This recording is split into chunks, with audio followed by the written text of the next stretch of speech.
Well, good morning, everyone. Welcome aboard Flying with Mike. We are in Europe today, just finishing up some last-minute touches here that I noticed didn't get transferred over with the import to VATSIM. We're correcting at this time.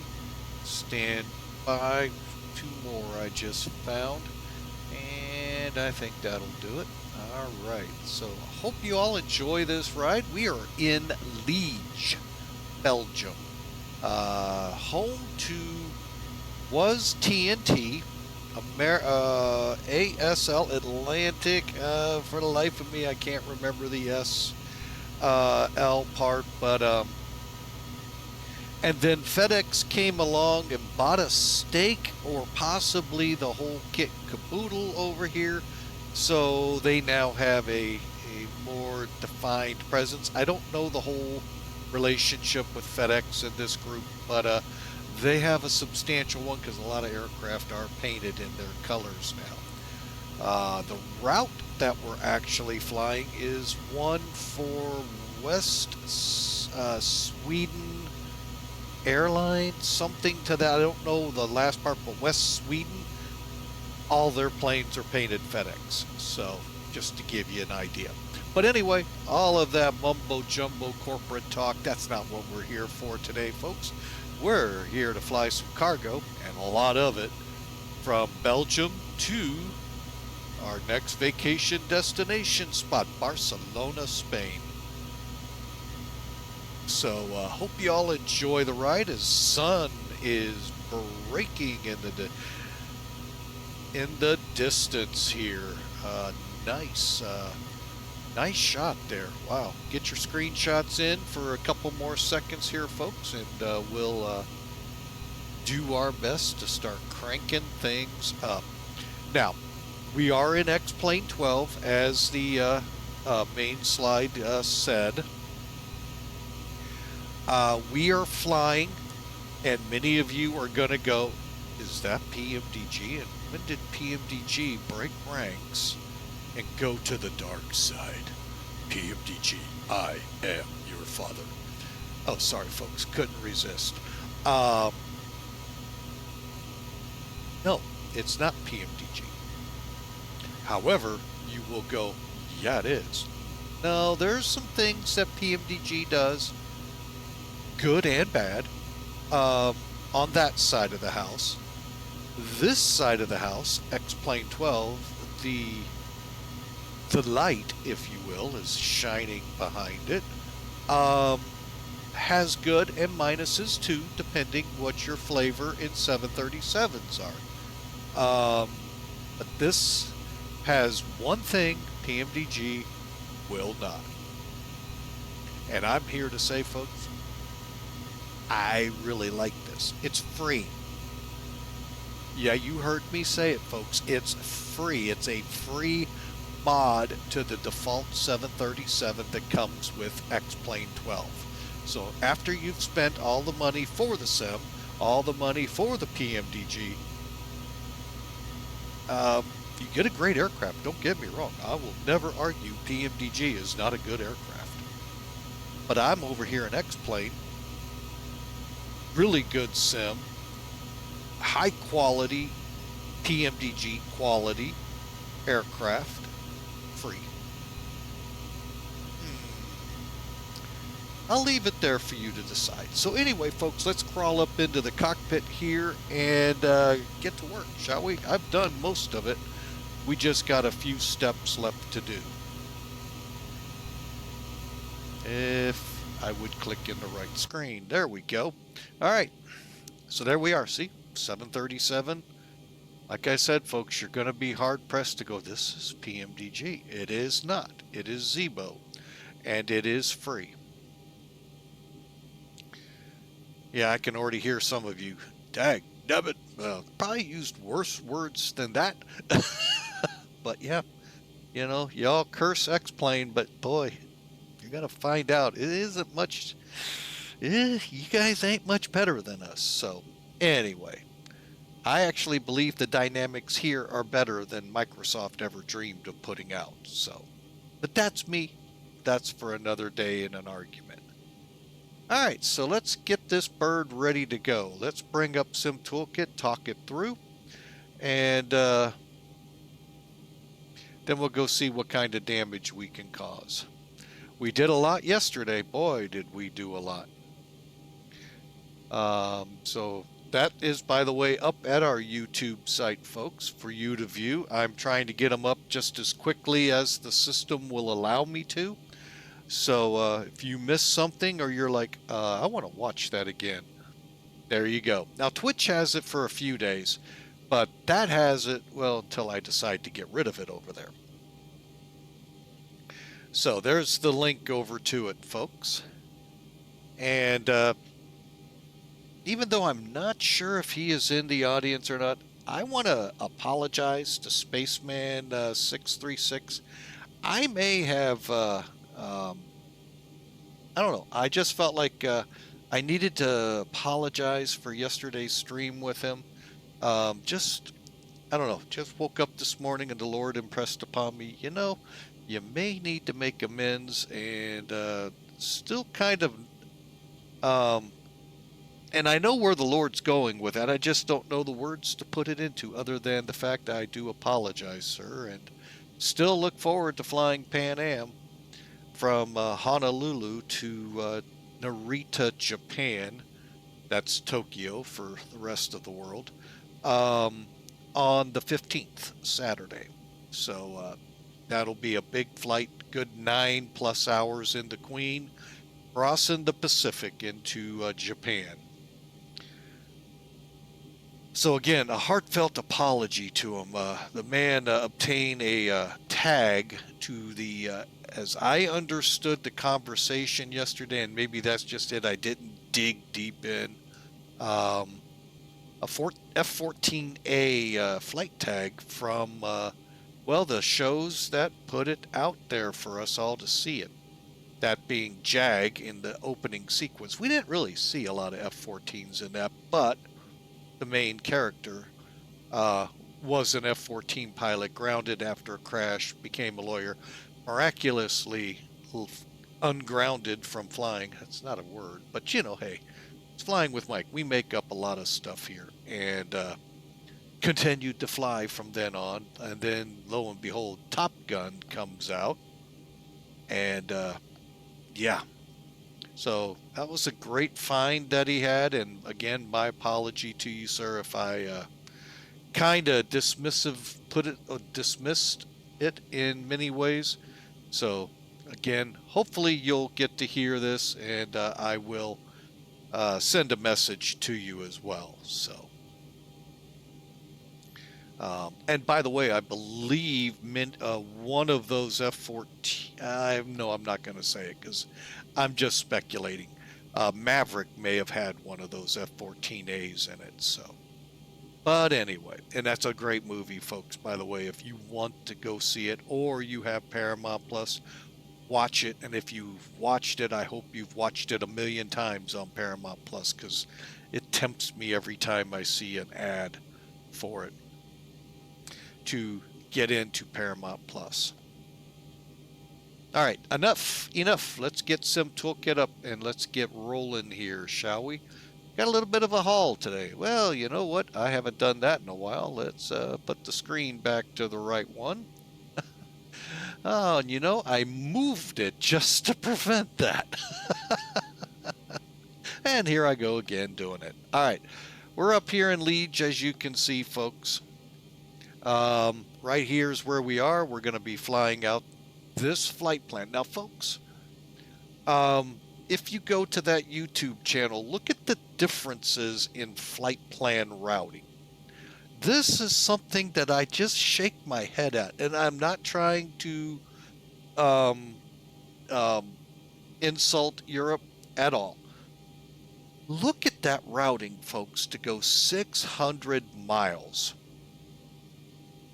versus ours yesterday was between 500 and 600 miles and could fit probably on this line right here, maybe down to about DISAK here. It just boggles my mind how long the flight strips are in Europe. And I know it's all the different countries and all this, that, and the others, but it's just mind-boggling how much you have to type into the McDo's and the FMCs. And think about this one, folks. Roll the clock back to the 727 ages, the Queen of the Sky ages. Even throw in the 707s and DC-8s. You had to program the INS for just all of that, let alone everything in between those airways. Yeah, you worked. That's why I said the guys up front really did work that I call the pretty boys on the 727. Oh yeah, they did a lot of work, folks. Oh yeah, that's a lot of work getting in Europe to get all of that going. So, because you don't put in the INS CIVA or CIV, CIV, in 872. No, you put every fix that's on this airway in there lat long, and you can only do 9. There was a version that came out that you could put across all 3, 30. I think it was 30 or 27, one of the two. Maybe it was a group of 9s, but still, think about that, folks. That's a lot of keeping up with it. And as you can tell, they come really quick in some points. So, anyway, I just thought I'd throw that out to show you the little differences. And that's the fun thing in flight sim. We can one day fly in the US, the next day fly over in Japan and China and Taiwan, and the next day over in Europe, or go from China to Europe and have a couple of arms loads worth of fixes to throw in to make that trip happen. So that, just wanted to throw that out there for you. All right, so the weather here in Liege, as granted, it is afternoon pushing evening there in Belgium. I have rolled it back for a dawn takeoff, obviously. So it's 260 at 6 on the winds. They're variable, but we have clear and visibility okay skies. So really a nice day up here in Belgium, 22 Celsius. I'd have to look at my little cheat sheet there, but it looks to me like a good day. Nothing significant. Down in Barcelona, we'll talk about that city here in a bit when we get going. 140 at 8. Also some variable winds. And again, no significant weather around. We got some pesky clouds to push through around 6,000. So again, 26. I think that's like 90s up here in the Fahrenheit world. So, I mean, ultimately, it's a beautiful run for a vacation run. And this time we're doing it with cargo. Loadout today. Now, this is a little ambiguous. He's going, huh? You got people signing the NDAs? No, the cargo's signing the NDAs. It's just there's no profile in SimBrief as of yet to take into effect the cargo version of the 737-800s out there. I think there's word that the A321 has been put into a cargo version as well. Again, I think I've heard that, along with talk that the A350 is being looked at to cargo versions too. So that'll be interesting as they come out, or if they are already.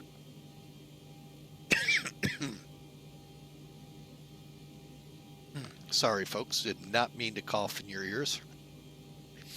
All right, and we're going to throw almost 20,000 or 19,900 pounds of fuel on and get this show going. Cost index of 85. We're going to be step climbing down there. I'm not sure. It looks like pretty quickly we'll be stepping up. Looking right here, you can barely see right here top of climb, and then our 33,000 right here. Really, dispatch, you couldn't get us a little higher? No, just kidding. Come on, bad attitude. You really couldn't up us just another couple thousand feet? Oh, we'll take what they give us. So, all right, so 31 and 33. So, all right, there you go, folks. Another good look here. Sim Toolkit, like I always say, is really a one-stop shop for both flight planning and flying.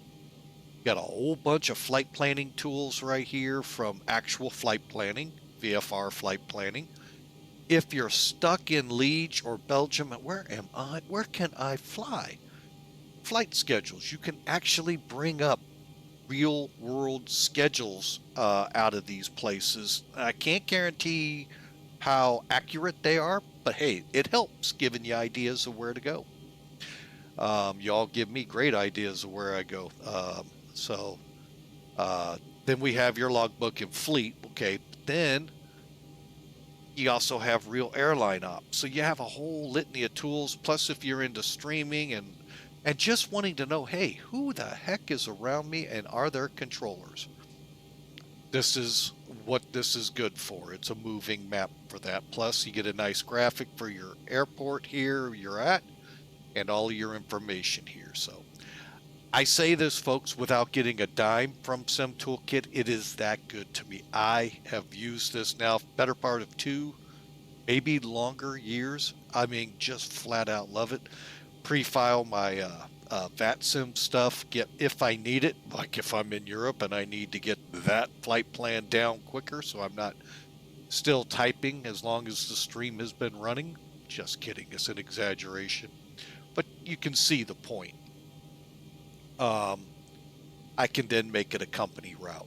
So, all right, so let's get rid of Sim Toolkit and let's get down to brass tacks and get this bird in the air. Preferably keep the tacks away from the tires.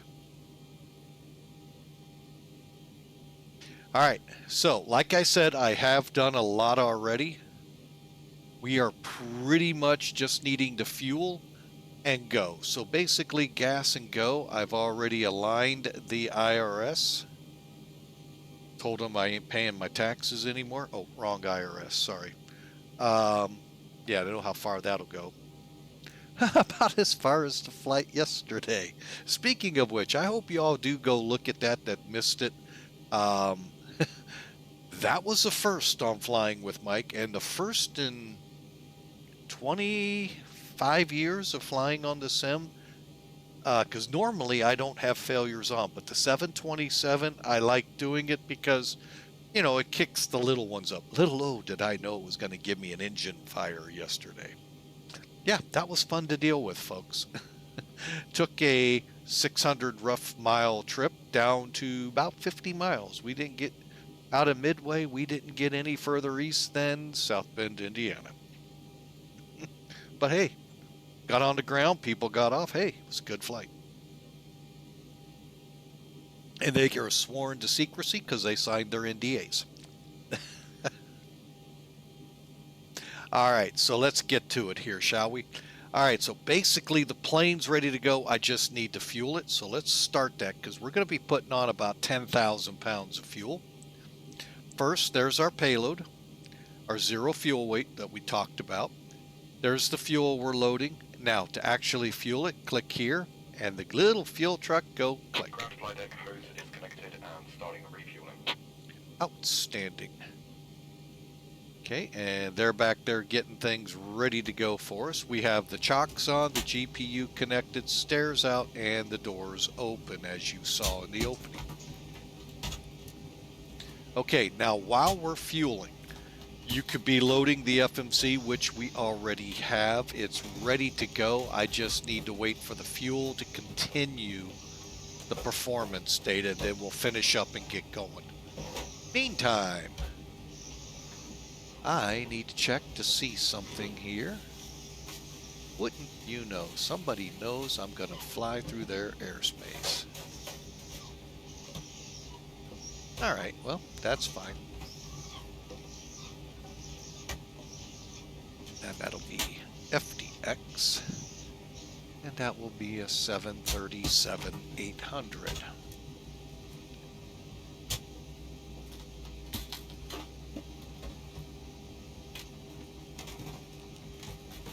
All right, we just came on VATSIM while we're waiting for the word. He's done filling us. Now, the neat thing with ZIBO, you do get these neat little graphics with it, the ground cart, the fuel truck.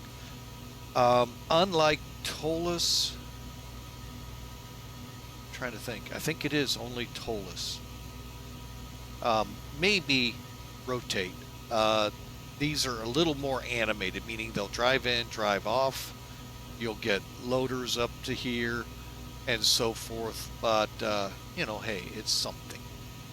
And when he disappears, that's one way to know you're full of fuel.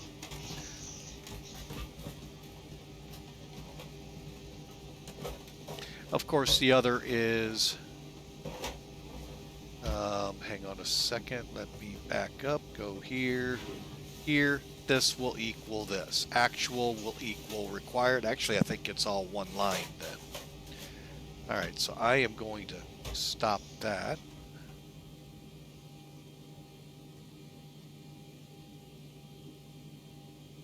And we're just about ready. Okay, so folks, while we have this little lull, we are in Viewer Appreciation Month. If you type ! ticket, you'll get entered in a raffle we're going to do on the last day of the month for a gift card. We'll send the gift card to you, and you can do with it as you please. I thought about doing it just, you know, picking one of the sim stores, but I thought, no, because a lot of people would get upset with me if they're on the other side of the dark side of flight simming, and I sent them something from X-Plane.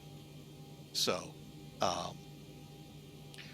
and vice versa. So instead, I decided, you know what, a gift card would be best. We'll work the dollar amount as we go through the month. We'd also love for you all who are joining in, once you do get your ticket, if you haven't clicked follow, we would love to have you aboard following us. Folks, we got some great destinations lined up to our flight to Japan. We are working on putting the second half of the month together, continuing the destination theme.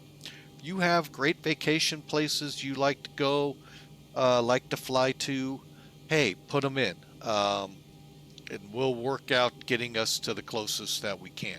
We will complete the DC flight. I almost did it last night, folks, but man, it would have been a little later than I wanted. So, but we will, as time permits, be able to complete that. I also have another special flight I'm putting in for Millennium Aviation, who we're flying with today. That virtual airline is just an outstanding virtual airline. Exclamation MAC Air, MACAIR. Just phenomenal, folks. If you like, if you can fly, I don't think they have an aircraft you can't fly over there with a livery that, I mean, it's unreal. They have liveries way today. They may be missing them here and there, but folks, they're not that picky, as some airlines are. So check them out if it's what you're thinking. They got 4 divisions. Everyone comes into the open division, and then you decide, do you want to fly charter flights, flights they don't have, historical flights, help me out, cargo, as we're doing right now. And they have a pro division. So if you want to improve your skills with a instructor, there's a division for you there.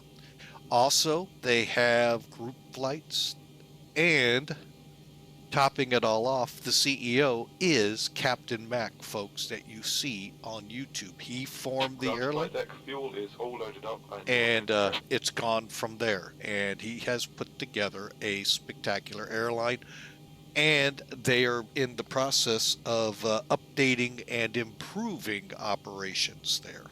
So I'm looking forward to it. Flying with Mike does the majority of their flights with them, although we throw in the others that we're with too, just because they're really good too, but in their own rights. Every airline is as good as they are in their niche that they're looking for to cover. All right, so well, you heard it, the fueling is done, and if we go outside, you will see he has left. The cones are left behind because of the chocks, folks. All right, again, free airplane here in X-Plane 12. It is PMDG quality. PMDG only outdoes it in a couple of categories, but this outdoes PMDG in other categories. So, folks, dynamite aircraft here, and where it really outdoes PMDG is it's free. You heard it, folks. You didn't hear me cough. It's a free airplane.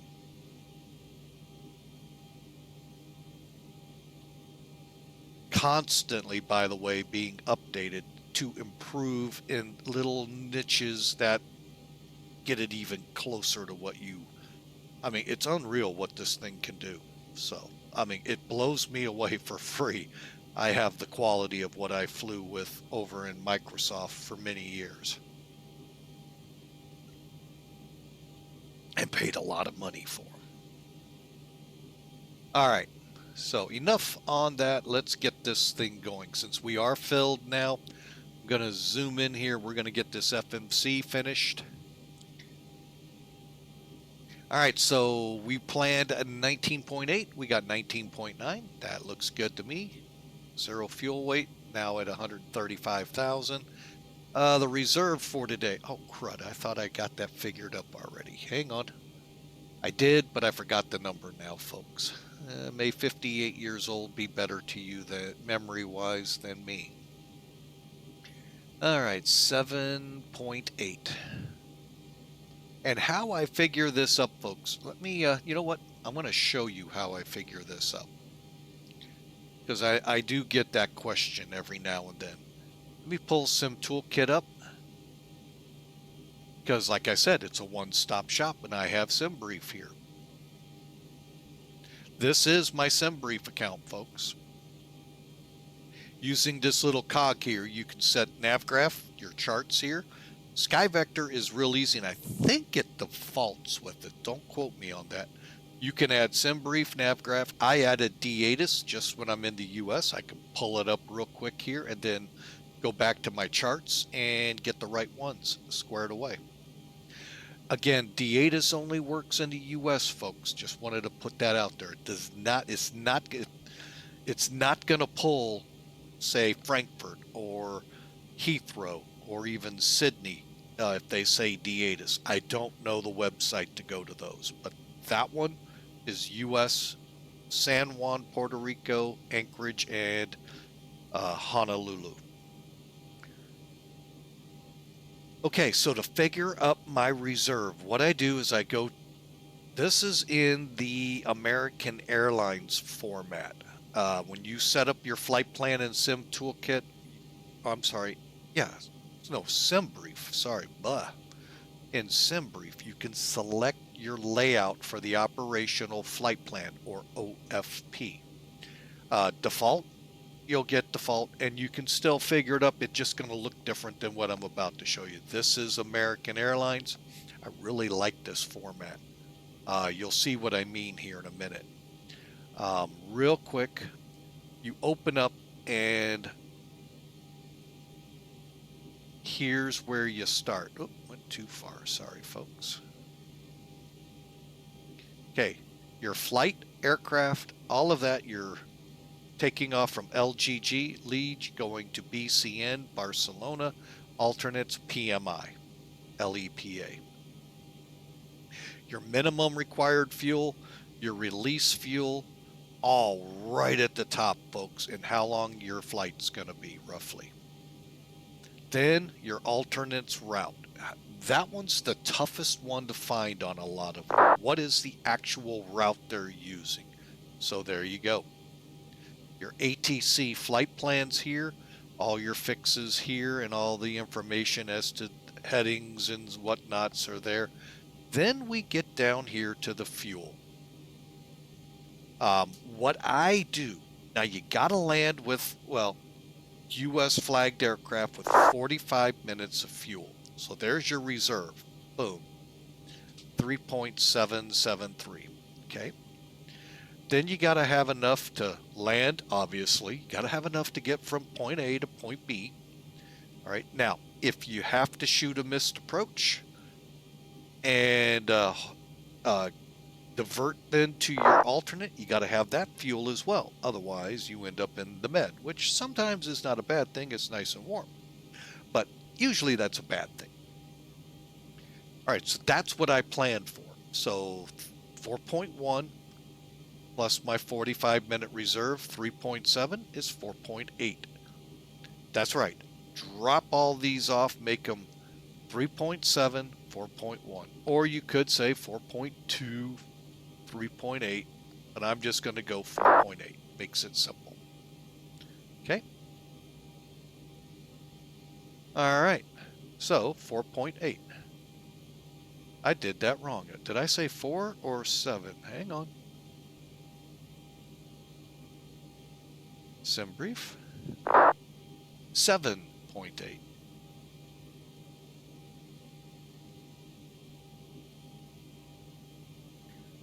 And we just put it there. Cost index is 85. Our first level is, hang on a second. I'm just on Sim Toolkit here, 31,000. All right, so 310. Now, the wins you get off Sim Brief are real easy. They're right in the top there. And today it's 256 at 33. 256/35. Now, you can put all of this in if you know how to figure it. I don't. And I don't know how to make it read Celsius instead of Fahrenheit, so I just leave a break and let it go with what it is. Okay? Now, the next part, we're going to be using another piece of payware here. Maybe. There we go. It's called TopCat. And by the way, folks, now I've had TopCat for a long time, so the stream hasn't helped pay for it. But a lot of the stuff you see, yesterday's aircraft and other aircraft and sceneries that I use for the streams, those come from subscriptions and donations. So just to let you know, I put most of that, if not all of that money, back into the stream to try to make it better for you all. All right, so here's our load information. Now we'll just go to this is what's called TopCat, Takeoff Landing Performance Calculation Tool. Okay, so once you get your weight and balance, you just go to Takeoff, click Update, close. All right, so you got your airport, your runway. We're planning 22 left. It's 12,100 feet long. There's your heading and all of the other how much runway to take off, how much you have at the end, all of that good stuff. Folks, you can bring this right down so much if you have engine out procedures. If it knows it, it'll put them out. If you have inoperative items, MELs, edit it, put them in. And then there's the slope. Some of this data, you guys, most streamers that I watch don't touch, which I don't get why, but we do here. All right, so we got a wind 190 at 5. Okay, I'll buy 21 degrees. Again, remember, what it really is in our sim right now probably is different than what it is out there, but we'll go with these numbers. And 1018, 3006.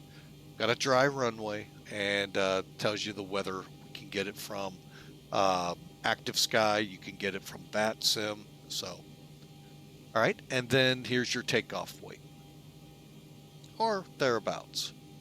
All you have to do at this point, folks, make sure your flap configuration, I set it to optimum, and thrust configuration, I set to optimum as well. I'm going to be right back. My wife has a phone call here in the office.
All right, folks, sorry about that. We share an office, so when she gets an office call from the campus, I kind of go mute until it's over, and it gives me time to set some things up. You watched as I put the performance data with, actually you may not have, because usually it covers it up. We'll talk about it real quick. All right, I thought I had them in here, but oh, I know why, because it's up here. I'm being silly, folks.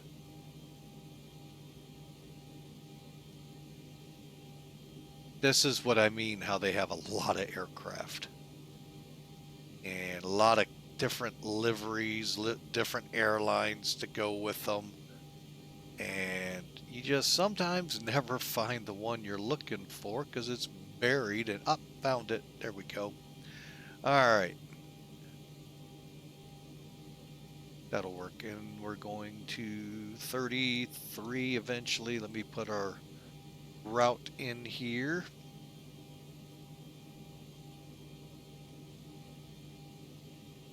That's the hardest part of this thing, folks, sometimes, is finding the airline.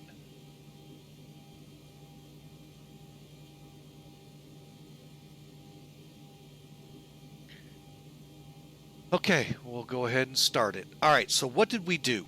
A couple of things while I get this off my screen. There we go.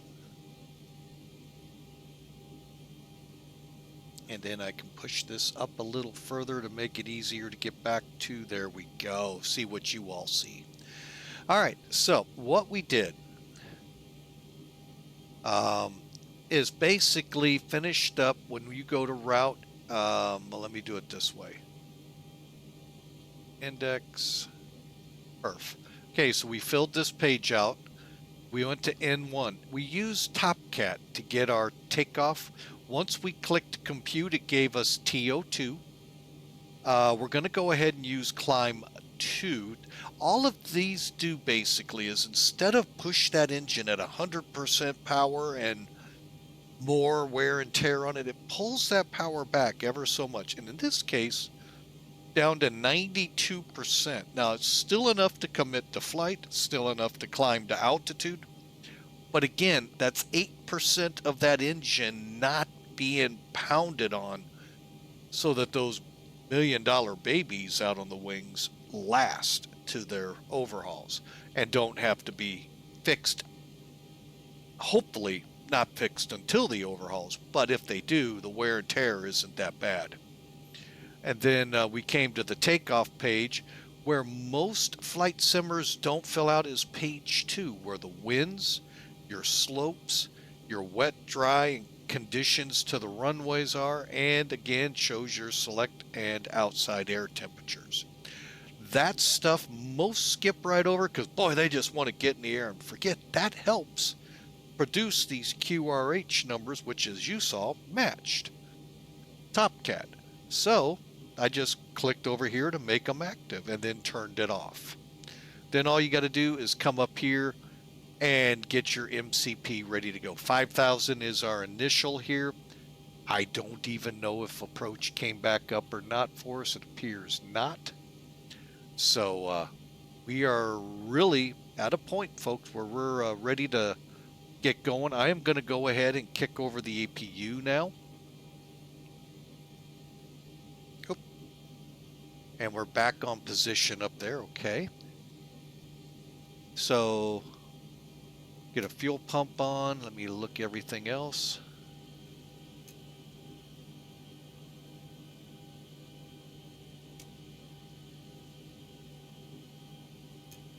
Okay, and there goes the needle rising. Once it comes back down, it's going to bottom out right about in here, folks.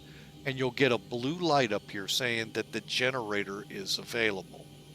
We'll activate it. Now, these gens are not available. They're there because the engines are actually off. When they come alive, we'll turn them on. So, waiting for it to tell us the APU gen is available so that we can connect it to the electrical bus. Okay, there's the blue light. Okay. Let's go up here to APU Gen and bleed on. And folks, APU is running. Let's get the cargo into their seats, tray tables up and ready for flight.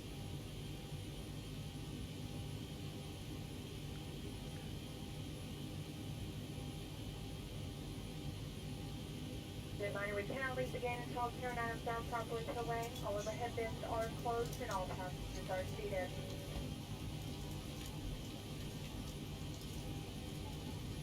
I know, it's kind of silly. It's going to show people back there, folks. Here, let me show you what I mean. She'll tell us that everything's loaded here in a moment. See, not a cargo configuration, but hey, we'll take it.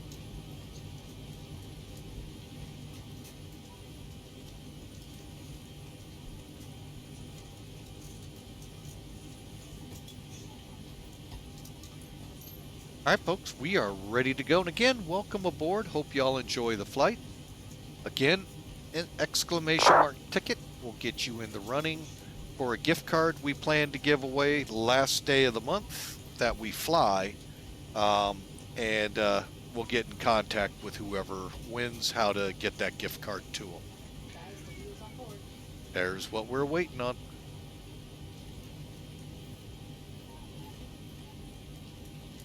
Good morning, folks, from the flight deck. Get your captain for the ride. It looks like it should be pretty good. So we're planning on a smooth ride. Get you there as soon as we can. And as safe as we can. We'll talk to you once we get airborne. Welcome aboard.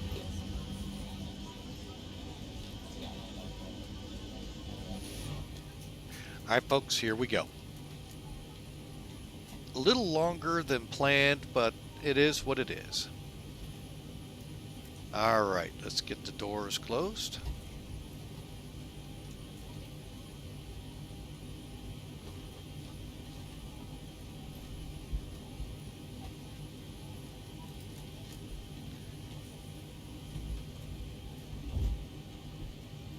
All right, now, one trick here, folks.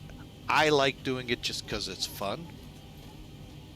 We are on the generator, so always check that.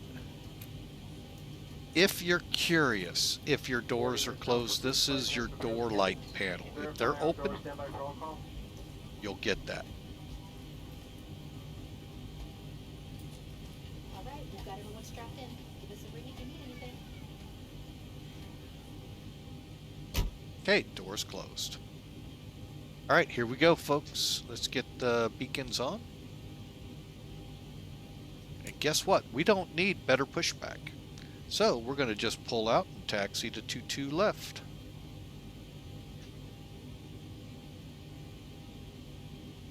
However, let's get rid of the GPU.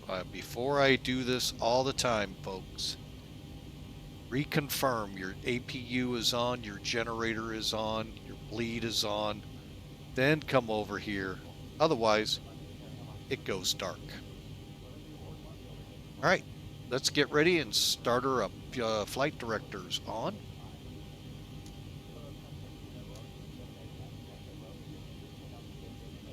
We've got our Mach indicator or IAS set to V2 plus 10. Altitude is set and fuel flow. All right, and finally minimums. Let me get that put in here.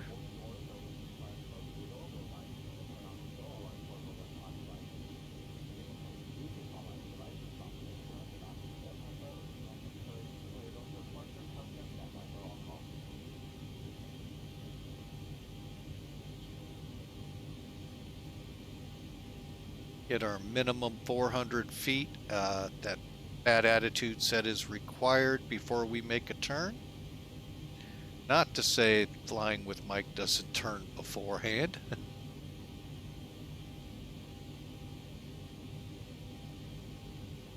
And the nice thing here, folks, what I'm setting here, you saw setting over there. So you don't have to go back and do it again. And I know the other one has this too. So your altimeter, we're set. Let's come down here and we're we're set there. Frequencies, just in case, 128, 100 is what I'm seeing. Let me make sure. Yeah, 128, 100.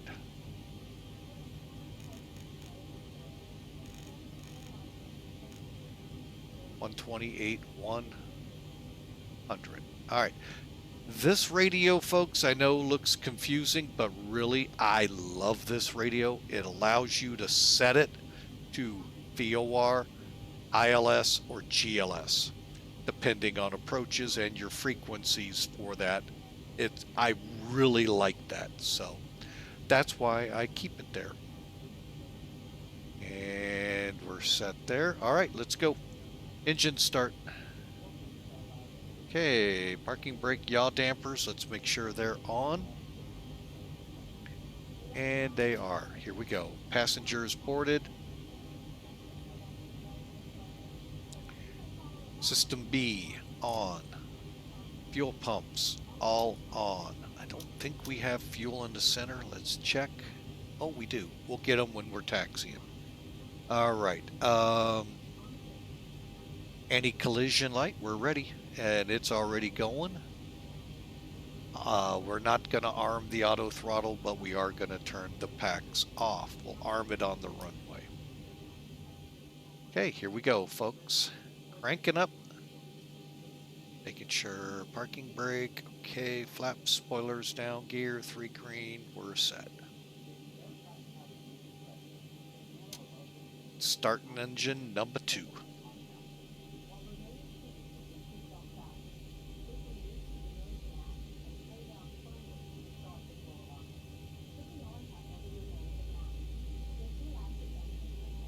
Between 17 and 25, you can throw the fuel lever to idle, and she'll fire it up.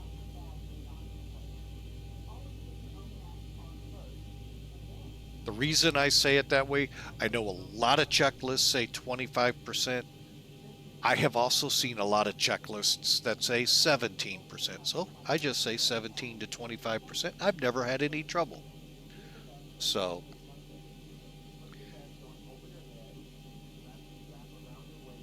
all right, we're just waiting for it to stabilize, and I think it has. So what I do, folks, so I don't forget, I go ahead, click that generator, get it on the generator, and now start up the other engine. That way, if the APU fails, we're on the gen.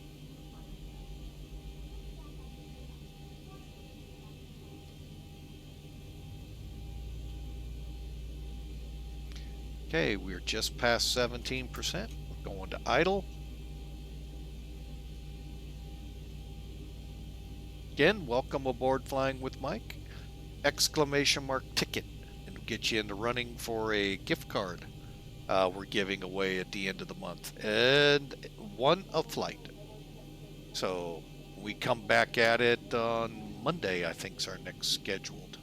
No, it'll be Tuesday, I think. Anyway, our next scheduled flight, you'll have a chance, and we'll get you in the running here. All right, it looks like we're stable. Also, if you're new, hey, we'd love you to smash follow so that way you can join us on our next flight.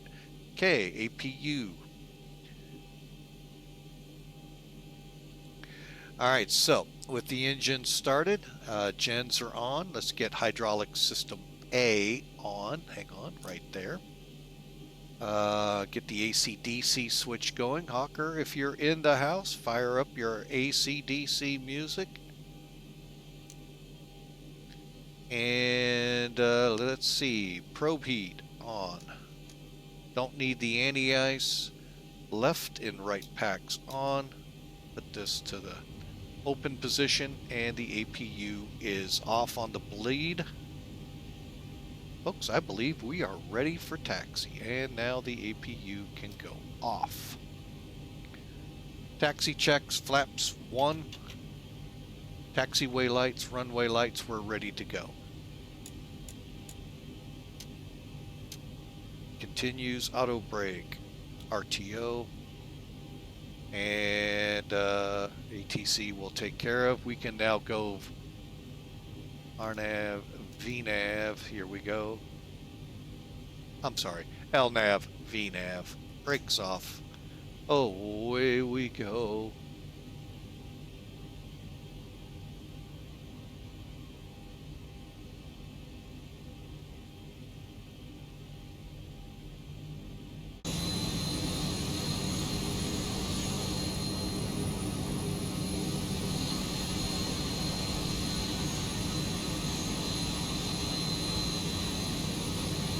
And folks, we are taxiing in the heart of prime time in Europe. So this is when you find the most controllers, between now and 6 o'clock Central US time. So if you're always looking for controllers and you're like me, daytime is when you're able to come on. Europe is your best place if you're looking for controllers. And I'm here to tell you, folks, it can be quite challenging with ATC over here, because it is different. This is not the United States, folks. So. Case in point, transition levels 4,500 feet here. And you're all going, no, it's 18,000. That is North America.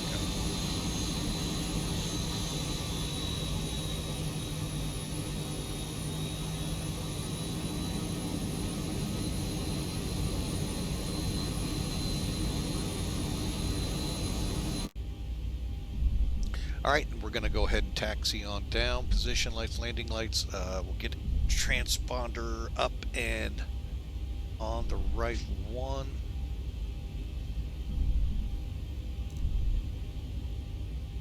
Okay, and kind of watch our speed here. I'm going to go ahead and kick this timer off just in case I forget the one in front of me.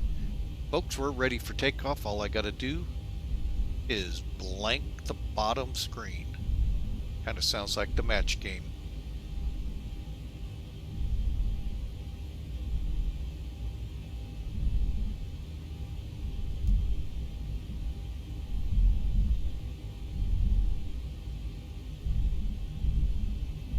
And if you're ever in doubt, you're taxiing the right direction, folks.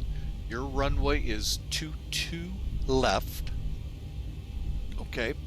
Now you can do it one of two ways. As you pass a runway sign, you can look. 22 will, your runway will show which end of the runway it is. All right, and they haven't updated here. All right, or look at your nav display. Well, the reciprocal of runway 22 is 04. Flight instructor, when I went to school back when Firestone was still actual stone tires, she taught us the reciprocal is very easy to figure up. Add them up. Okay, so if you got 22, add them up. It's 4. Boom. 27, it's 9. Boom. 33. What makes 33? It's 6. Well, 15. Stuck with me for a long time, folks.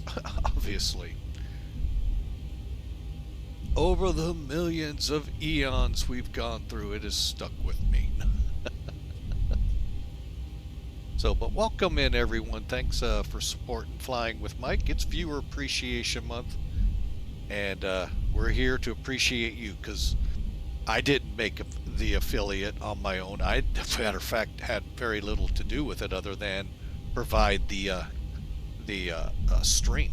You all, your follows, your coming in and supporting, you're the ones that made Flying with Mike an affiliate on Twitch.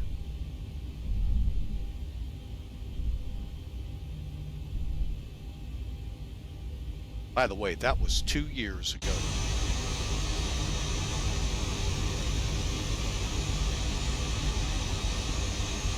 Okay, and again, X-Plane 12 here at Liege. A little ways to go. Now, I'm going to go ahead and take it from here. I'm not going to use the displaced. Actually, don't know what the... that's the only nice thing when you have a tower, because they can tell you how much you have from here.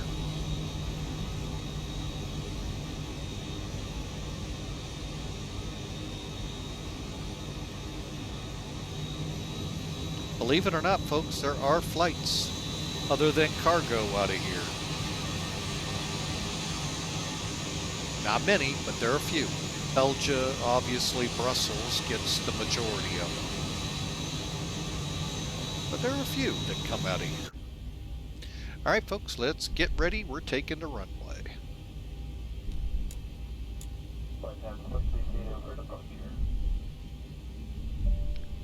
Liege traffic, FedEx 572, depart 22 left. Okay, the cabin is secured. Have a good flight.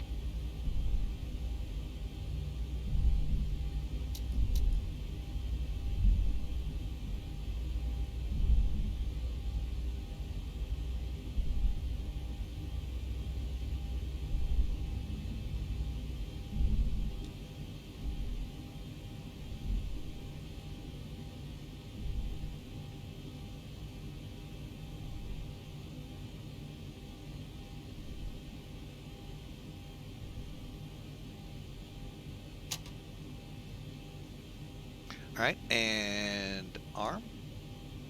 One last switch to definitely throw. Let me make sure we're TARA down here. Frequencies ready. Here we go. Now, most checklists will tell you 40%. I go to 60. And the only reason is, look at those needles, folks, how easy it is to glance down. Okay, they're even with the EGT half circle there. Boom, let go. Oh, yeah. Melvin, you taught me something yesterday I did not know.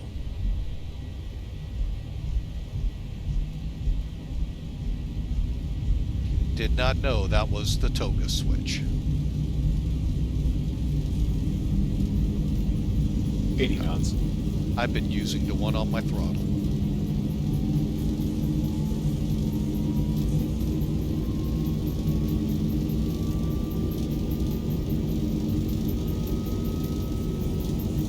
V1.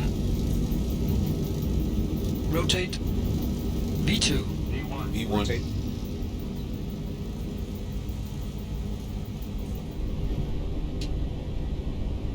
Positive rate.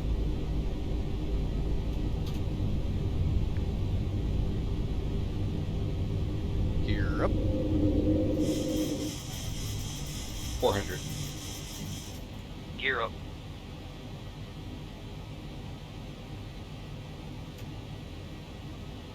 And auto 1000. has it.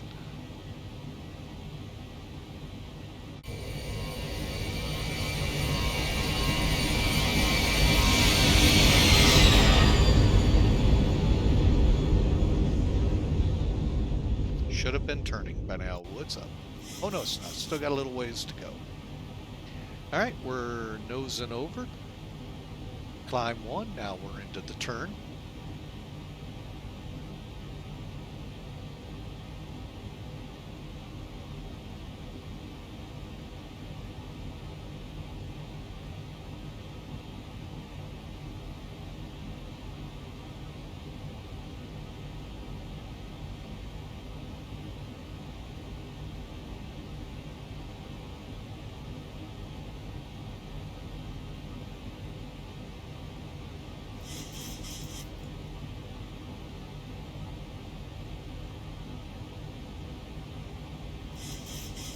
All right, just seeing how far 220 is going to take us. Okay, flaps to up.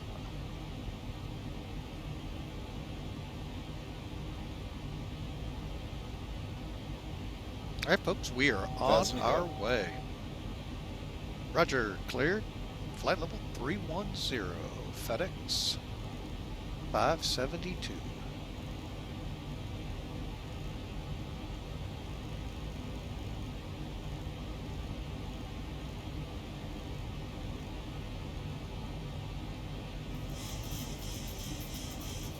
And we're already through the transition level, folks, as we continue our climb right on, straight on up.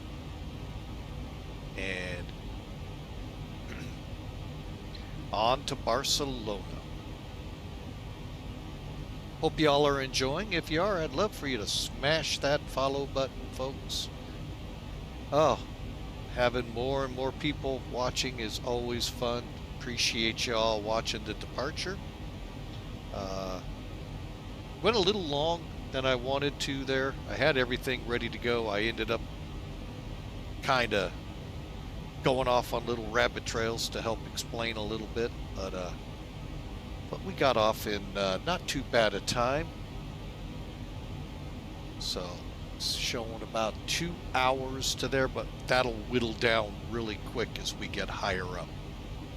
And hopefully today's flight will actually make it to the destination planned.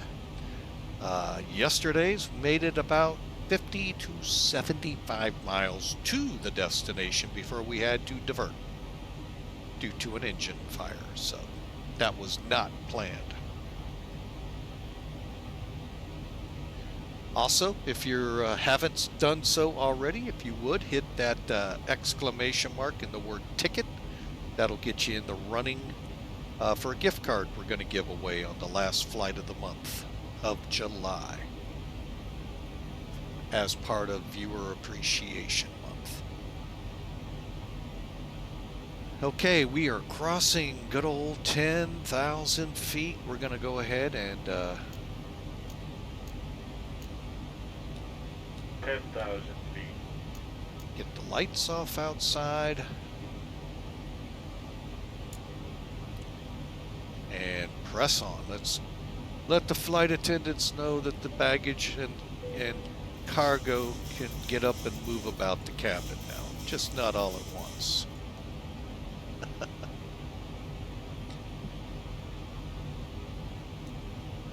All right, so now we do know France has a center up, and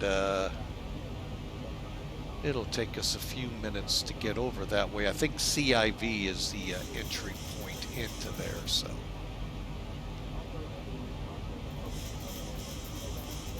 I'm trying to nail that down a little bit. Oh, I know one way to do that. Subbrief. Nope, it's not CIV. It is the MEDIL, MEDIL fix. All right, so we are on our way, folks. Hope you enjoy the ride. And let's kind of look out the windows here.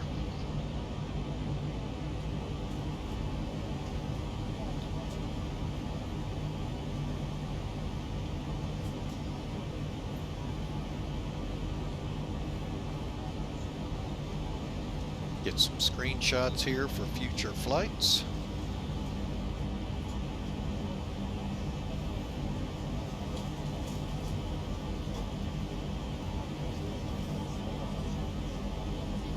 Now, some things to enlighten you on with X-Plane. This is X-Plane 12 release 05. And with the release coming here shortly, I don't know yet when or if it has already, 06, there's talk of cirrus clouds, and I'm really looking forward to that. That and these pyramids you'll see in the clouds.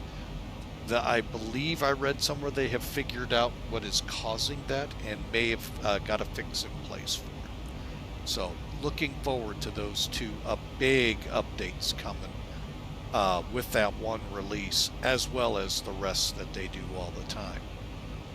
You know, all the other stuff that goes into a release. So, but X-Plane 12 has an update coming. I was thinking, by the way the numbering was, it would have been last month, but you know, that's what I get for thinking, they tell me. Just stick to what I do. Okay, that won't work either because firefighting doesn't work in this, so. Alright, so onward and upward. We are through 14,000.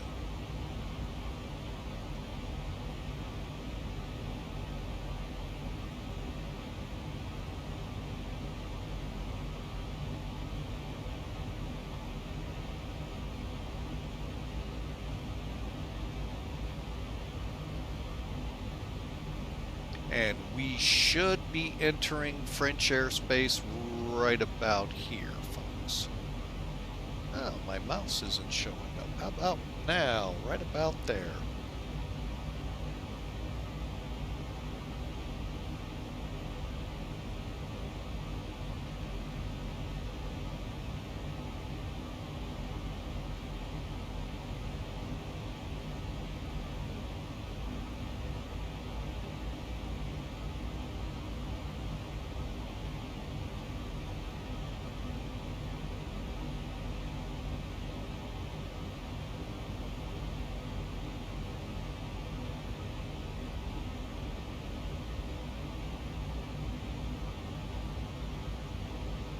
Alright, so I hope you all are having a great Thursday.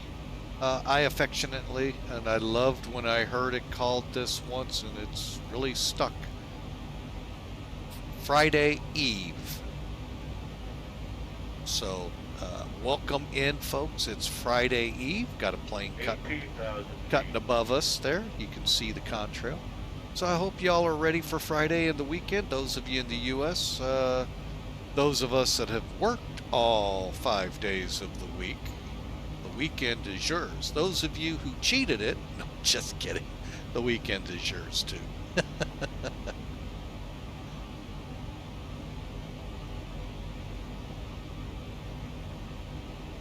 So, hope you all enjoyed. And again, to the U.S. and folk here in the United States, happy 4th, even though we are a couple days removed now. And hope you had a good 4th. Oh. Hang on. Okay, the wife, I was getting ready to tell the wife she had a call coming in. She got it. All right, so there you have it, folks. We are on our way to Barcelona, and if you look up now at that ETE, how much it's dropped off. We're down significantly from when I first looked at it, down to about just over an hour now, an hour and 20 minutes. So, and we're not even to 31,000 yet.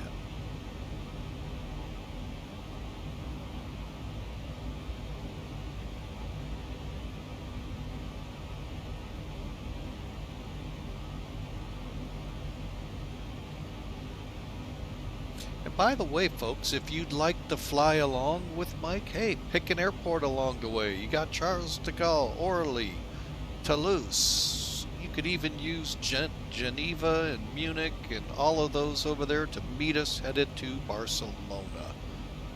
Figure us in there in about an hour and figure about an hour flight time.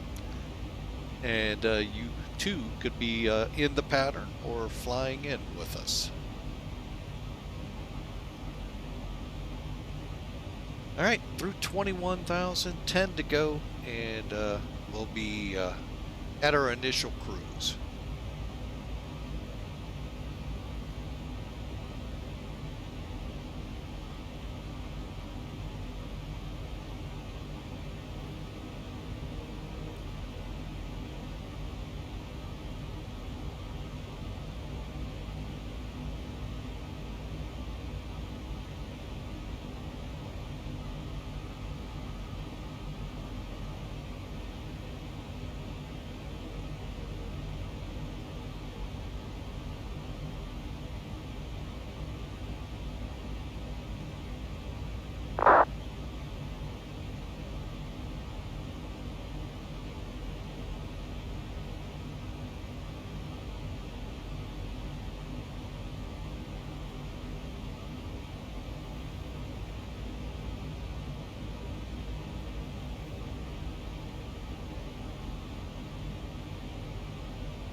All right, we're just about done with the center tank. And there's my call to talk to Paris. No, they're gonna wait a second. Airplane comes first.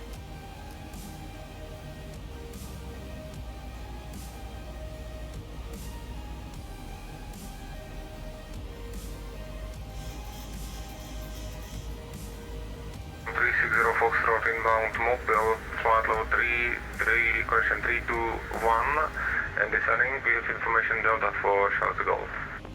Schedule 360 Foxtrot Paris, bonjour, information Delta correct, descent level 240, cleared mobile minor whiskey arrival.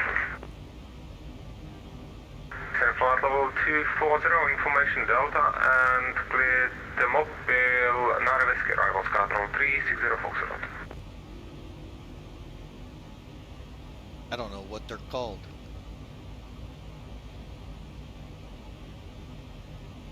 Alpine 4653, request taxi. Alpine 4653, taxi on ground 26 right via Golf 3, November and Tango. Taxiing to holding point runway 26 right via Golf 3, November and Tango, Alpine 4653.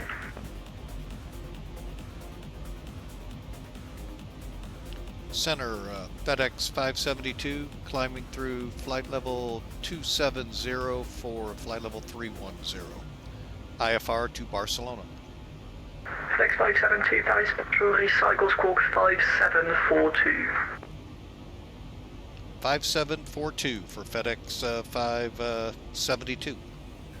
Golf Echo Uniform Foxtrot Lima, leaving American Space Metro Unicom 122.8, good evening. 1228 for Golf Echo Uniform Foxtrot Lima, merci et au revoir. Au revoir.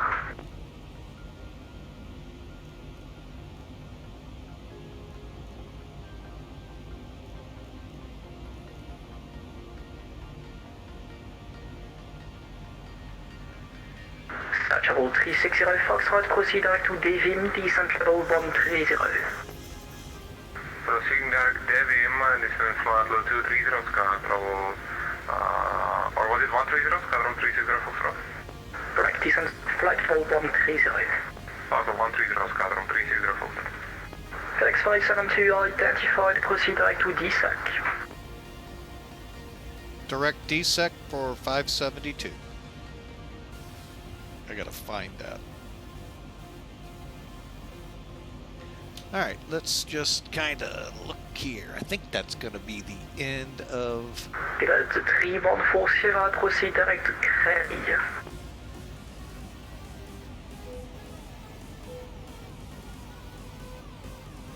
Can you repeat direct, please? Speedbird 314 Sierra.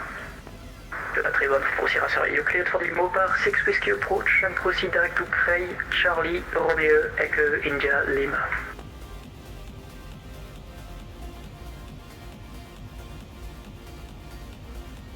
Cleared Mopar 6 Whiskey approach and direct okay, I to see what Creil, he's doing. Charlie, He's gonna Romeo, put us in Echo, Spain. India, Lima.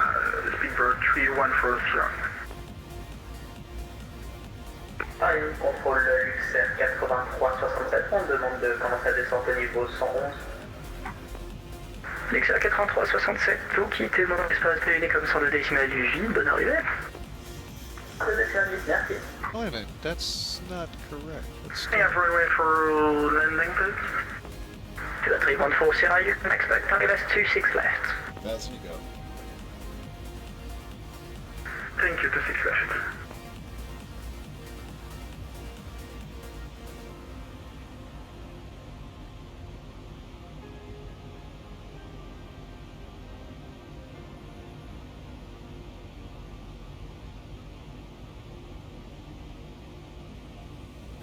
Choice 1 Kilo taxi.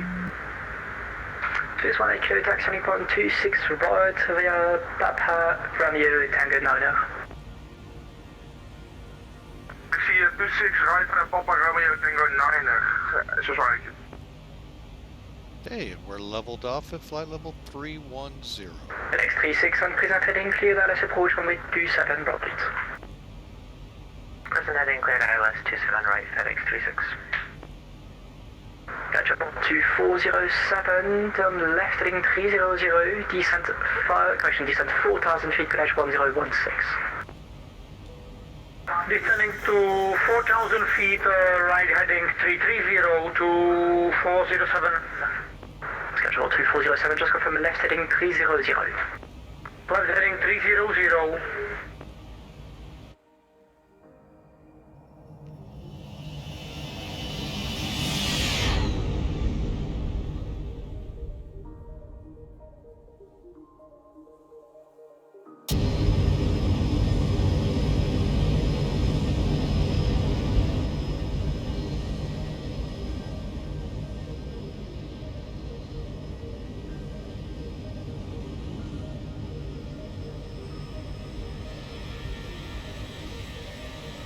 Schedule 2407, on present heading clear by let's approach runway 26 left. Cleared ILS runway 26 left, sky travel 2407.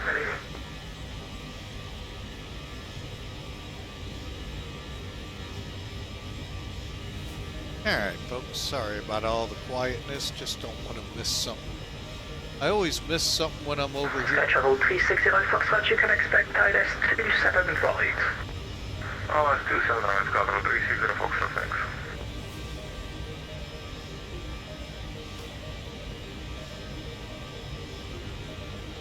So, there you go, After folks. Craig, can I have an radar vectoring, please, speedbird 3140.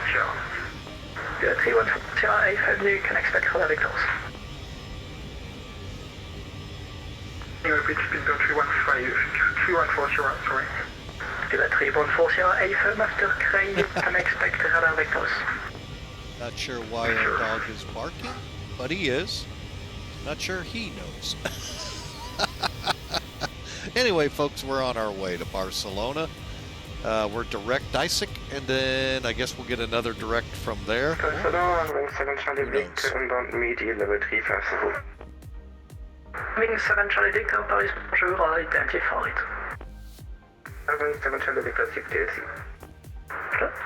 Alright, now we, we'll kind of keep him in the back of our ears here. Hang on, let me, yeah, we'll leave everything set like that, so pardon his interruptions. The reason, okay, Barcelona was picked for two reasons. One, in the theme of what we're flying, I know it's a vacation destination. For Europe, for the US, I mean, it's a big destination. For a lot of people who go on vacation, July are you ready for departure? is that month for a lot of, oh, excuse me, for a lot of, from Tango 9 Airline at 26 right, wind is calm, you are cleared for oh, takeoff. excuse me, a lot of vacations, or as Europe calls them, holidays.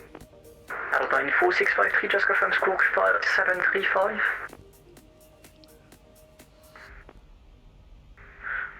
Squawk 5735. See if that's a little better on me. It's hard to talk over him. So anyway, in conjunction with our theme, flying to destinations of vacations, we're going to Barcelona.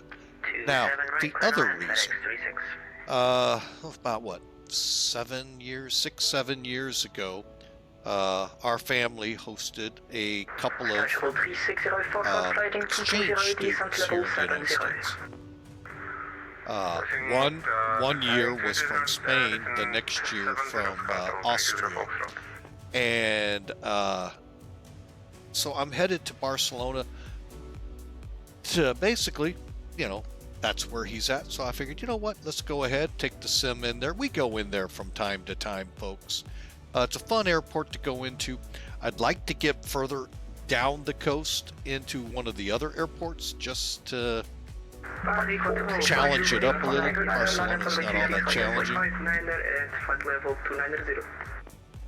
So that's part of the other reason we're headed to Barcelona. But mainly, it is a big vacation place. Vienna is another that could come into play, but we've got some outstanding ones. St. Martin, Tanzania, Africa. I've got a flight, I think, for that ready. the Canary Islands. There's one I didn't think of. And we could take another one, combine the two. Madeira, I think it's called Madeira, off Portugal. So, yeah, great ideas flowing in, folks. If you have an idea and you want to be a part of our Discord family, here is a link to an invite to that area. Love to hear from you. So,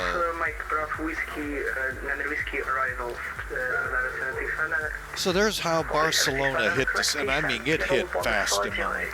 First one, almost the first one that popped into my head. 4th of July obviously hit first with the U.S., so then we didn't even make it to D.C. yet.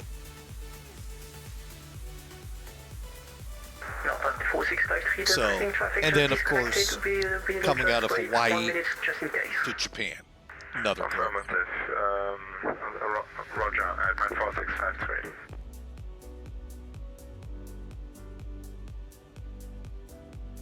You know, I did see a warning. Let's take a look, see if we do need the step climb. Progress. Actually, I think we're okay. Good evening. Altitude, December 8 for you, ring store for Charlie. Thank you, sir. Paris control, Eurowing 635 at flight level 321, climb flight level 350. Eurowing 635, Paris bonjour, identified, proceed direct to Gilly. Proceed direct to Gilly, Eurowing 635. Alpine 4653, wind is cold, runway 26 right, you are cleared for takeoff. Runway 26 right, cleared for takeoff, Alpine 4653. So anyway, we are on our way. We're showing 1 hour to Barcelona.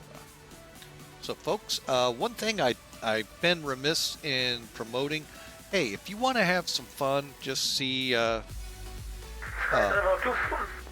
where you end up with. If you put in exclamation mark, the word predict, space, and a negative number, hey, you're in the running to find out how close you get on the landing in Barcelona.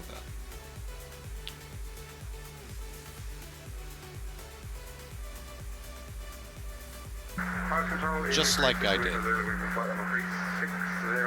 But again, we're still a good hour out when she got time to think it through.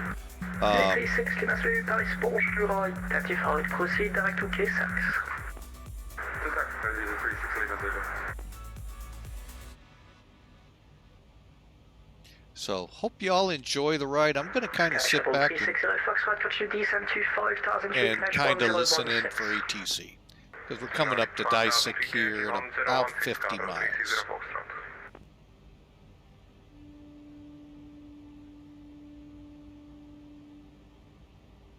Alpine 4653 identified passing 1500 on the tracks 5 Bravo, climb to flight level 360. Climb flight level 360, Alpine 4653.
FedEx 36 vacated to turn right, holding on Kilo 3. FedEx 36, welcome to Charles de Gaulle, crossway 27 left, on the other side, right on Bravo. 27 left, and then right on Bravo, FedEx 36. Sky Travel 36, Foxtrot, on present heading clear, Dallas approach runway 27 right. Present heading clear, Dallas 27 right, Sky Travel 360 Foxtrot.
All right, folks, we are on our way. We just crossed over Paris, and at DISAK, we returned course.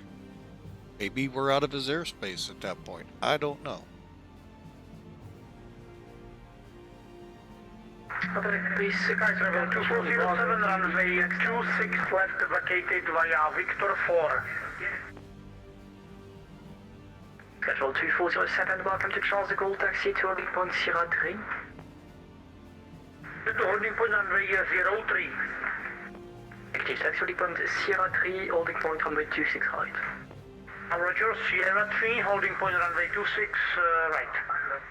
FedEx 36, continue on Bravo, and then you can taxi to the Flex 10s. Have a good evening. Continue on Bravo to the FedEx gates, FedEx 36, bye-bye.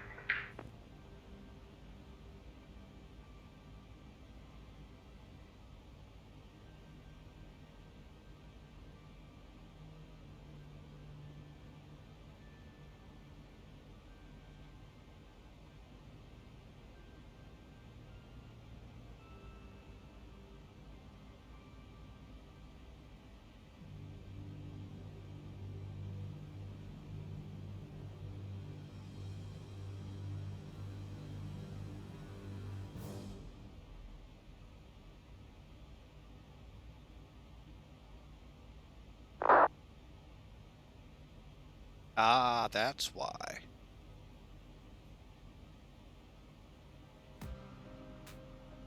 Paris is closing. 360 Foxtrot, establish hours In 27 10. right.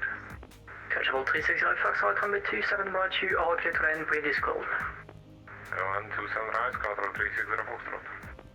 Catchable 2407 from Sierra 3, cross runway 26 right, on the other side you can taxi to gate at your discretion. Good evening. Crossing runway 26 right, approved, and continue to stand of my discretion. Thank you and have a good day, bye-bye. You too.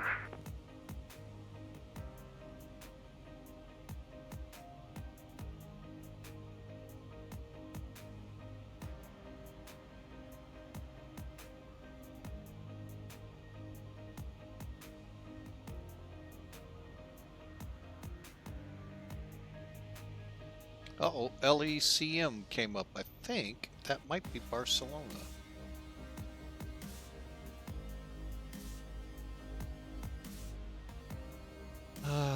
Let's widen out. Wait a minute, who are these guys?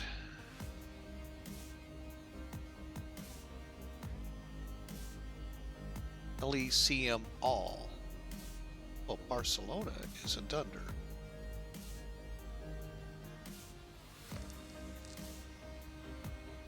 And we'll find out. There's the turn.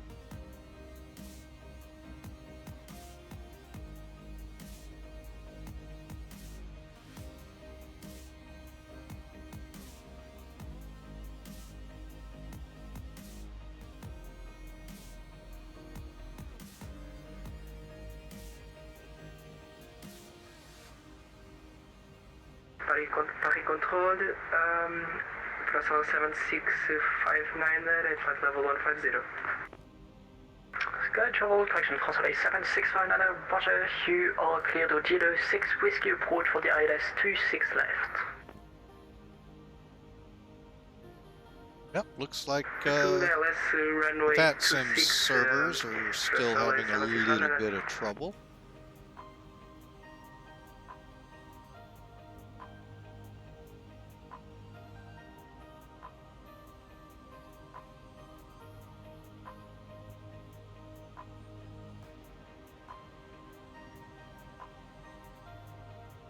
Paris control, first 765. Can you please use again the first instruction?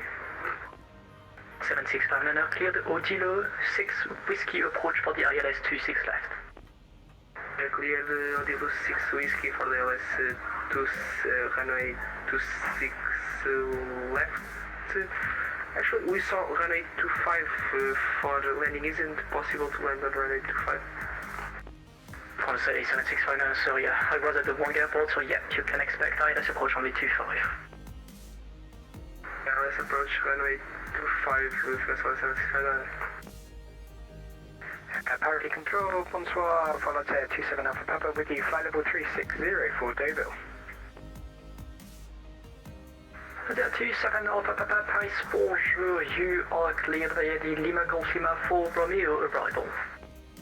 Lima Golf Lima 4 Romeo arrival for the RNAV, Voltaire 27 Alpha Papa.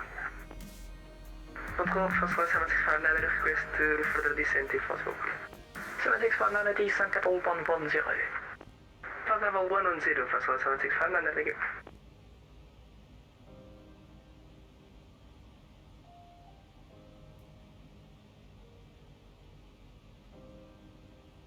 Agent 3 November Charlie, you are leaving your space motor Unicom 122 decimal 8, bye-bye. 122 decimal 8, Agent 3 November Charlie, bye-bye.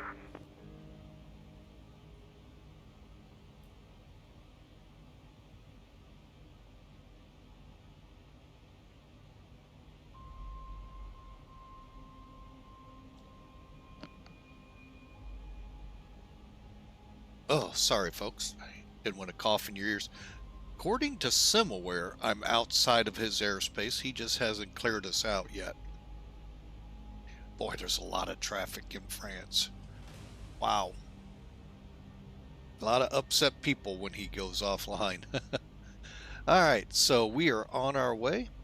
Is that DIRMO?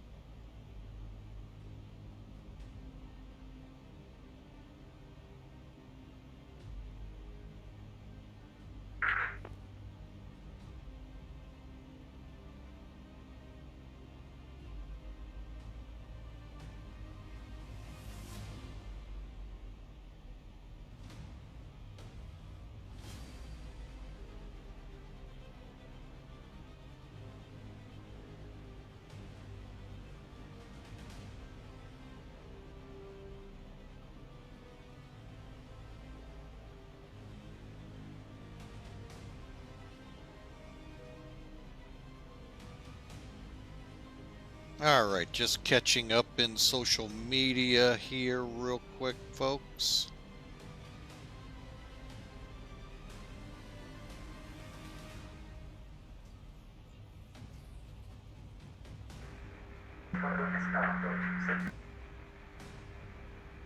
Paris control, first 7659 at flight level 1 and the request further descent. 7659 for now, maintain 110, call you back. Maintain 110, thanks so much, first 7659. FedEx 572, you are leaving your space motor Unicom 122 decimal 8, have a good evening. 122 decimal 8 for FedEx 572. Thanks for your service. Have a great day. Alright, folks, we are free of over to Unicom. There we go. Alright, so we are on our way, and I am going to climb us up to 33,000 now. Why do it when they're busy? Went too far.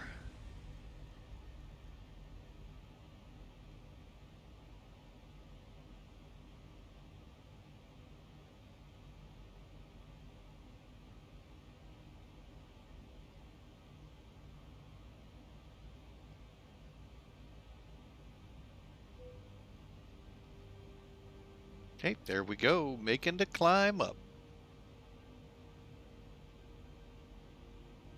So, all right, folks, I hope you're enjoying. We got not much more time to go here. About 45 or so minutes to go. So what we're going to do, we're going to bring in Sim Toolkit. Actually, trying to think this through. Yeah, let's bring, actually I'm going to bring in charts.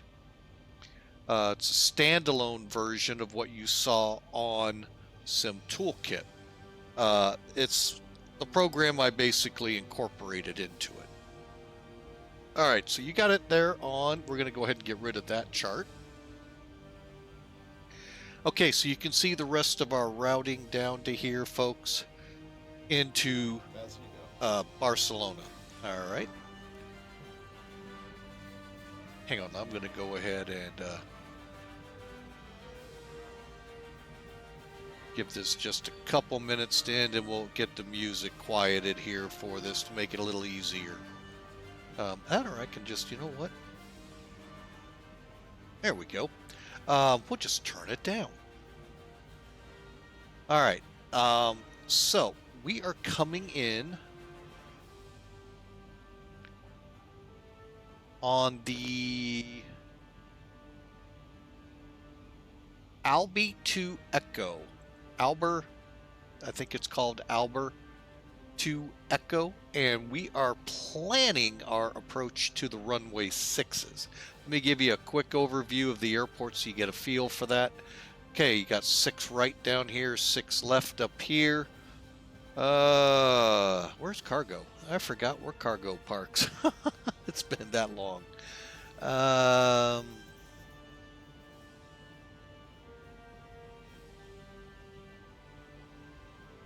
Oh, here's cargo, right up here. All right, so if we go to 6 left, I'm going to check something real quick.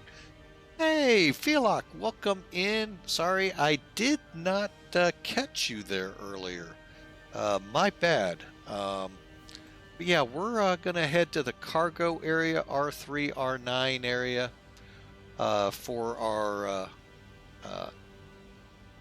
destiny with Barcelona. I think we're set up for 6 left. Let me check. Yeah, we are. All right, so we're going to set up on 6 left. Hope to get off at Bravo 2 and taxi back into here. All right, that's the game plan on the ground. And Felok, by the way, those were some fantastic ideas. I think you're on the same track with me down in Egypt. There was one airport that I do like flying into that is a vacation spot. Actually, I learned of it because of an air disaster that happened down there, and a show called Mayday spotlighted it, the crash, but that's where the aircraft was headed. All right, so like I said, we're flying the ALBER to Echo. Let's first go ahead and look at our approaches. We have a Yankee.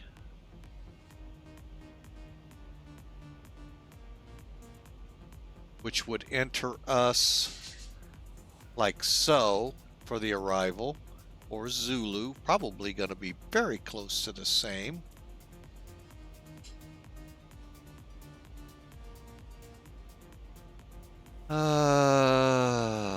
What is the difference? I always love these. You never know the differences. Well, let's just add to the route the Yankee. All right.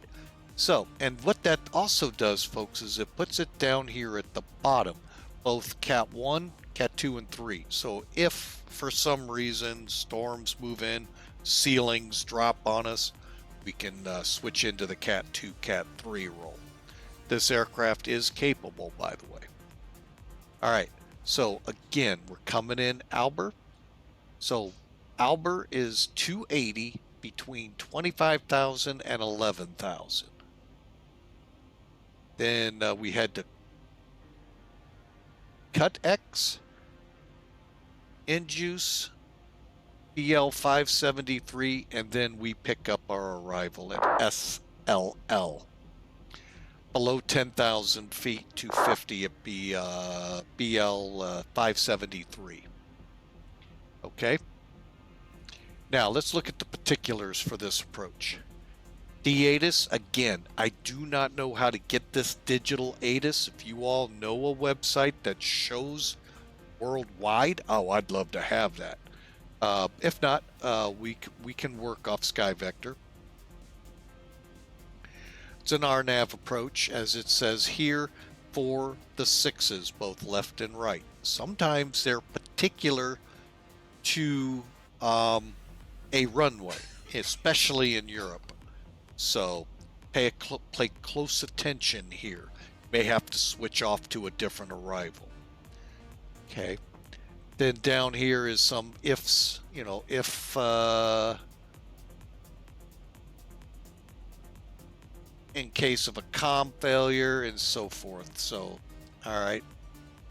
But anyway, we're going to be traveling to SLL. Now, let's switch over to the ILS. Go ahead and hide this. Let's try to do this in 3 pieces. We'll start with this top section, the frequencies and missed approach and requirements. Again, your D-ATIS, same as on the other page, your approach, tower, and ground, depending which side of the airfield you're on. We will have to set this frequency on this plane. It's 110.3. It's the localizer. It's identified Quebec Alpha Alpha. We'll also set the final approach course in the box up here. Let me make sure you're all seeing that. Okay, you are. 064.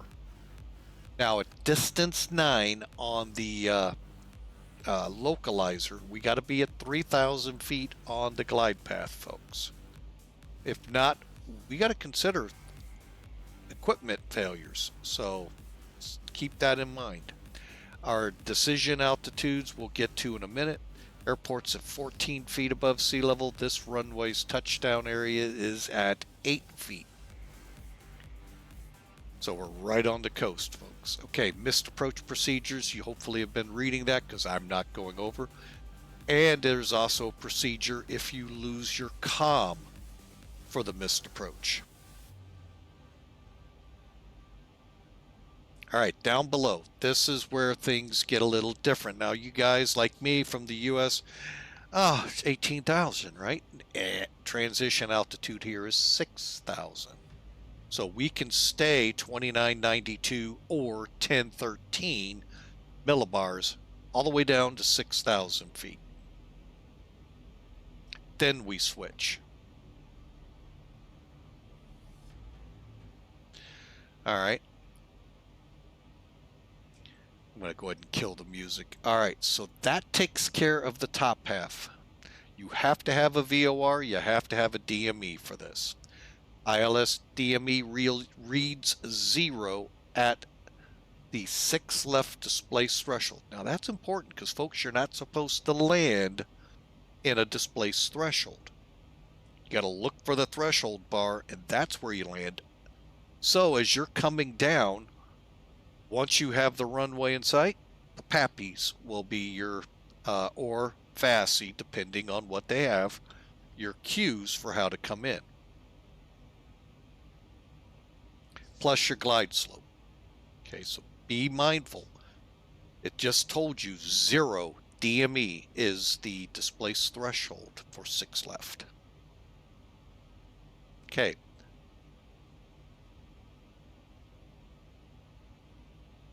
All right, now if you're flying lighter aircraft, turboprop light jet, Cat A, Cat B type, you're going to have to notify them of your approach speed. Now, we're not talking your index rating here, folks. We're talking your performance rating. Are you a Cat A, Cat B? So we're talking Cat A, probably your turboprops. Cat B, Embraers and Canadairs. C's are usually your Airbuses and 737s. D's, 57s, 67s, Airbus 330s. Above that are E's. Okay. Maintain PAPI descent path due to taxiing aircraft below the glide path. So this is kind of like in Atlanta, US guys. Remember they have those nice runaround taxiways at the end of the runway? Kind of looks like a lot of airports are going to adopt that, folks. They're that busy at a lot of these airports. That helps traffic flow. Because you get all those aircraft holding, you're really hard-pressed to get them through in a 2-minute opening that they try to space the aircraft at. Okay, so we're going to come in at Aztec and travel down. Now, the one thing missing here, let me see if I can go find it, is the initial to this. Where are you? Got to figure out how they did this on here.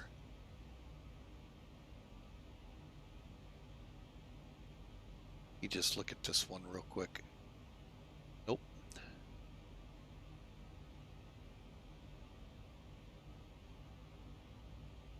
See, they get us to CLL, but they don't tell us the next chart to go to openly. Gotta sometimes hunt and peck for them. Let me try approaches. Ah, here we go. RNAV transition. We go. All right. So if you remember on the main map, I'm going to actually save this. Hang on, so I don't have to hunt and peck for it. So we'll come off SLL down here to BL545. Maximum altitude is 8,000, minimum 5,000, and the fastest we should be is 220. We'll drop down to BL541. We're going to track out all the way till we're told to turn in. BL529 should be where we turn in, but you can see it's set up as vectors. And then we'll come back and intercept in at BL525 and work our way in. Okay. Again, this is just transitioning from here off the ALBER to the ILS, which starts at Aztec.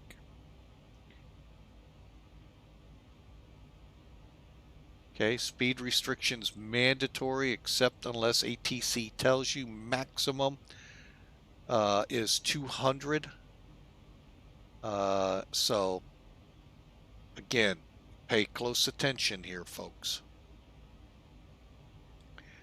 Now let's go back to our, so now we know how we're, there we go. I'm going to say, I know I clicked it. So now from Aztec, at or above 3,000 to distance 9. That is where we need to be at 3,000. Should be on the glide path, but we may not, but we'll start descending.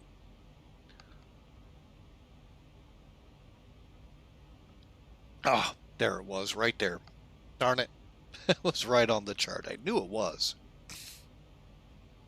Okay, and then distance 4.3, and then in. Remember, glide the 0 DME is the end of the runway. You still have a displaced threshold afterwards. Finally, this little chart is helpful in when you figure up your approach speed. Ours is probably 140 to 135. You get your idea of what you need to be descending at to maintain that 3 degrees if the glide slope goes out. Or hope you're not in the clouds and you can see the runway and come in on the pappies. All right, so like I said, I'm guessing us at about 700, worst case 800 feet a minute. We have pappies and reels, pappies on the left. We got a high ALS-2 approach lighting system. Here's our missed approach. Okay, for those of you in the small planes, there's your minimums. Us, we're the Class C or Performance D, 262. MSL, 254. So anything 254 and lower, we have to consider Cat 2, Cat 3. As long as it's above that, we're golden. We can come in. So long as we have an RVR of 600 meters or more.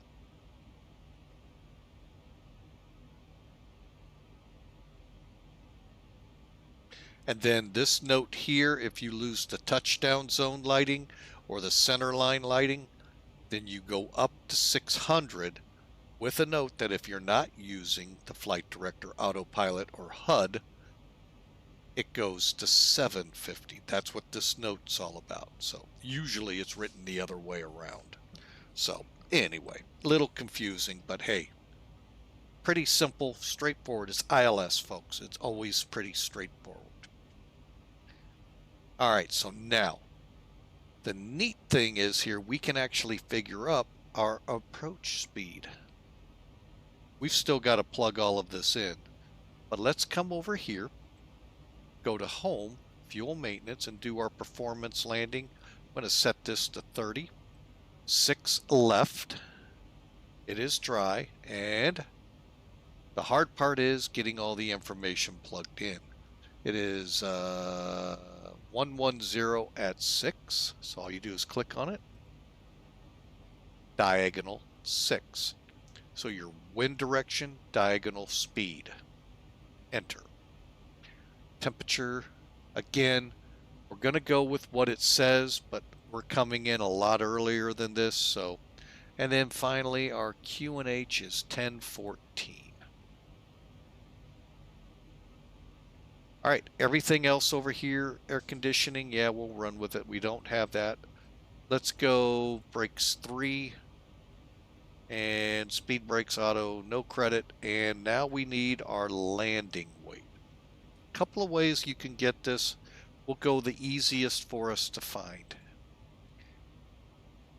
Currently it's 147.9, okay? Currently, this number will drop. Let's pull up Sim Toolkit. Okay. Then go to Sim Brief. Here's your estimated takeoff weight. We don't want that. Estimated landing weight. 144 point, we'll call it 0.4. Okay. Go back over here. Get rid of Sim Toolkit.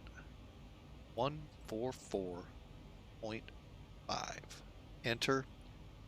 And I'm giving us a credit of 5 for our VF, so that gives us a little up on it. Click the arrow, and there's your number, 153.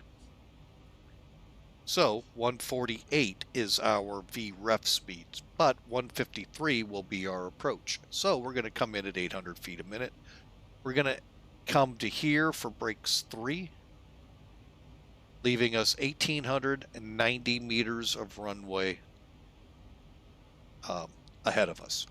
Plenty of room, and we should hopefully get off at our taxiway.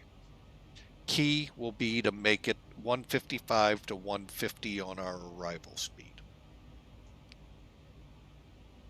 All right, folks, there you go. Now, let's get into programming this little puppy here.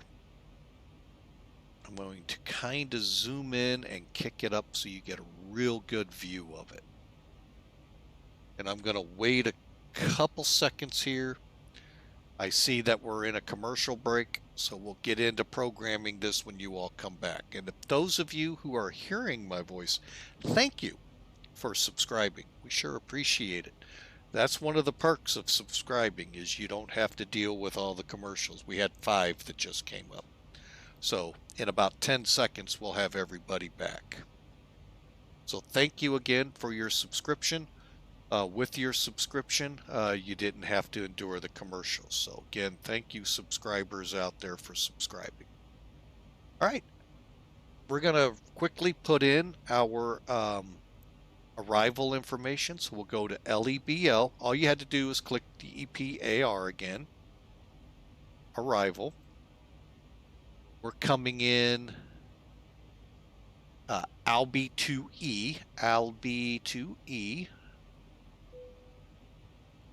ILS Yankee 6, Yay. Hang on a second, folks. What is that transition?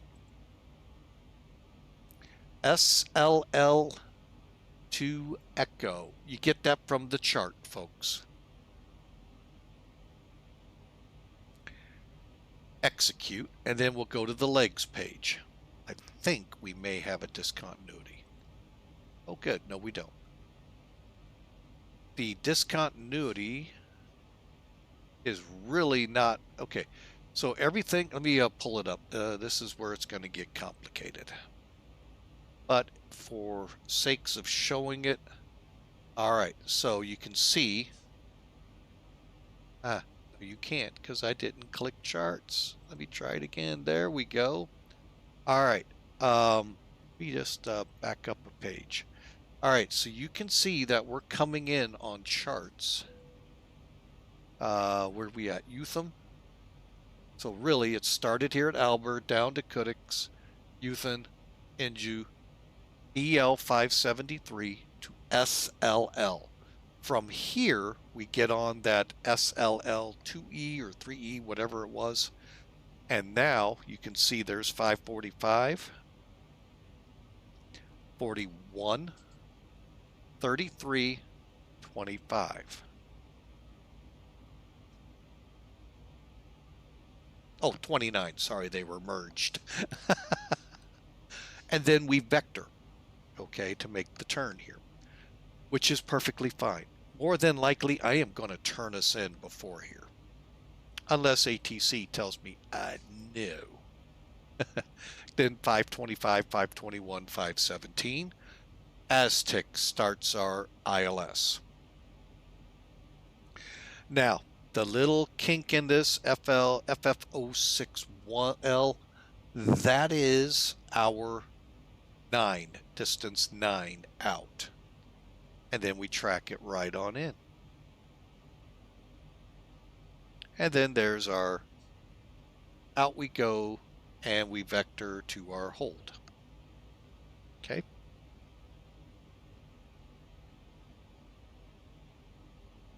Pretty simple. That's how you set it up. It's all loaded in now. We're ready to go. The only thing we have to do is set our speeds in here, and I'm going to wait till we get to top of descent. Which, by the way, 119 miles out. So there you go, folks. That's the arrival brief. A lot of information there. I try to be as thorough. I know I miss things, folks. You can go ahead, put them in the chat room, and I'll try to improve and make better briefs, but that's how I get things set up here for landing. I am not a professional commercial pilot. I was a private pilot flying Cessnas, Pipers, and Beechcrafts, but not Airbuses, Boeings, and so forth. So, but I hope you enjoyed. I hope you learned a lot and enjoyed. So let's get out here. I need to see if we're going to have ATC. Yep, Paris went down. And there's me heading down. Ooh, got rain now down in the Barcelona area. Ooh, oh, all right. We may be doing some a little bit of some instrument flying, so I hope y'all enjoy. And hang on a second here. I want to get back and check out my chat rooms. Hang on a second. I want to split this one away.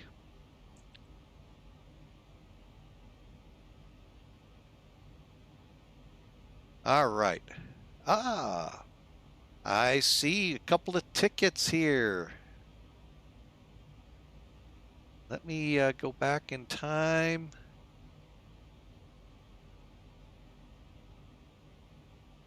Ah, VLOC, the airline, ASL, Atlantic Seaboard, I want to say, but don't hold me to it. But it's out of Ireland, and they no longer. Well, I don't know if they're still in it or not. I see you are in the running. Put your name down here.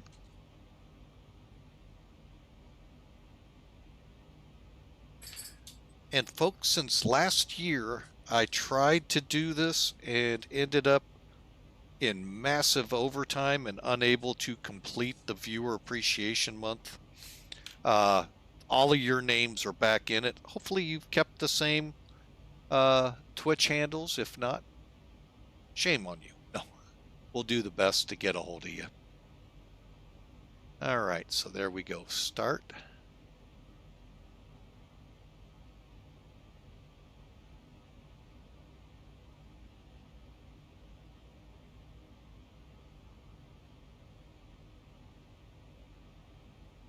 Flight has been going well. Philly, let me get this in because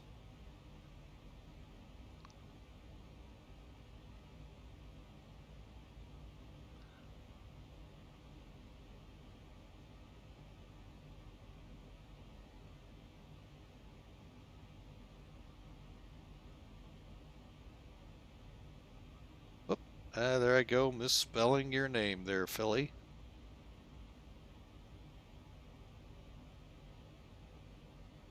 All right, got you down for a ticket. Yeah, that's fine, Felok, having vacations in Europe.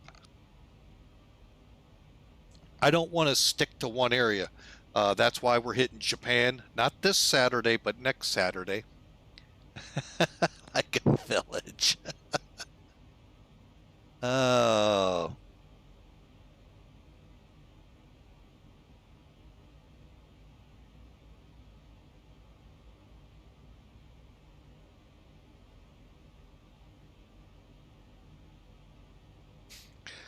So,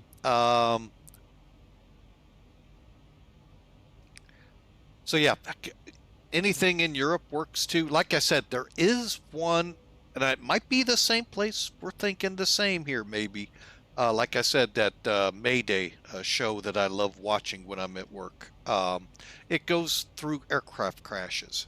And I mean, folks, if you've ever seen an accident investigation involving an aircraft, holy mackerel, what they dig into. Not only what physically happened to that plane, but then they go out to see if there's any systemic problems with the airline, maintenance, ground crews, everything, training, the whole 9 yards to give you this, I mean, what a package they put out. And they back it up in the U.S. with the regulations to prevent it. That might be it. Let me look it up. I don't have the number. 9628. Yes, I believe that's it. Going into, yep, that's the airport. Sharm el Sheikh, I guess it's called.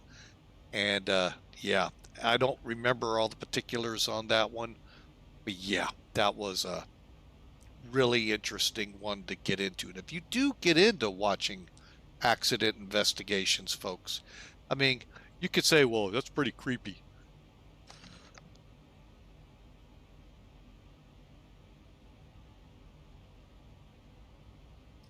Oh, sorry, folks. Weather changed big time here in St. Louis. And my allergies are not liking it.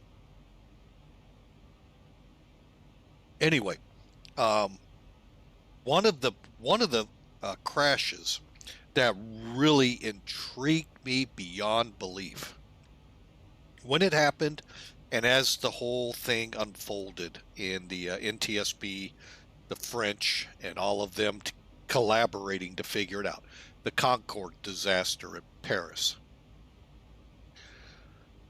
Just horrific, the fire that erupted on that plane. The fact they couldn't make LEBL is terrifying when you think about it, folks. You ought to see how far away LEBL is from that runway at Charles de Gaulle. They couldn't get that far. That's how intense that fire was.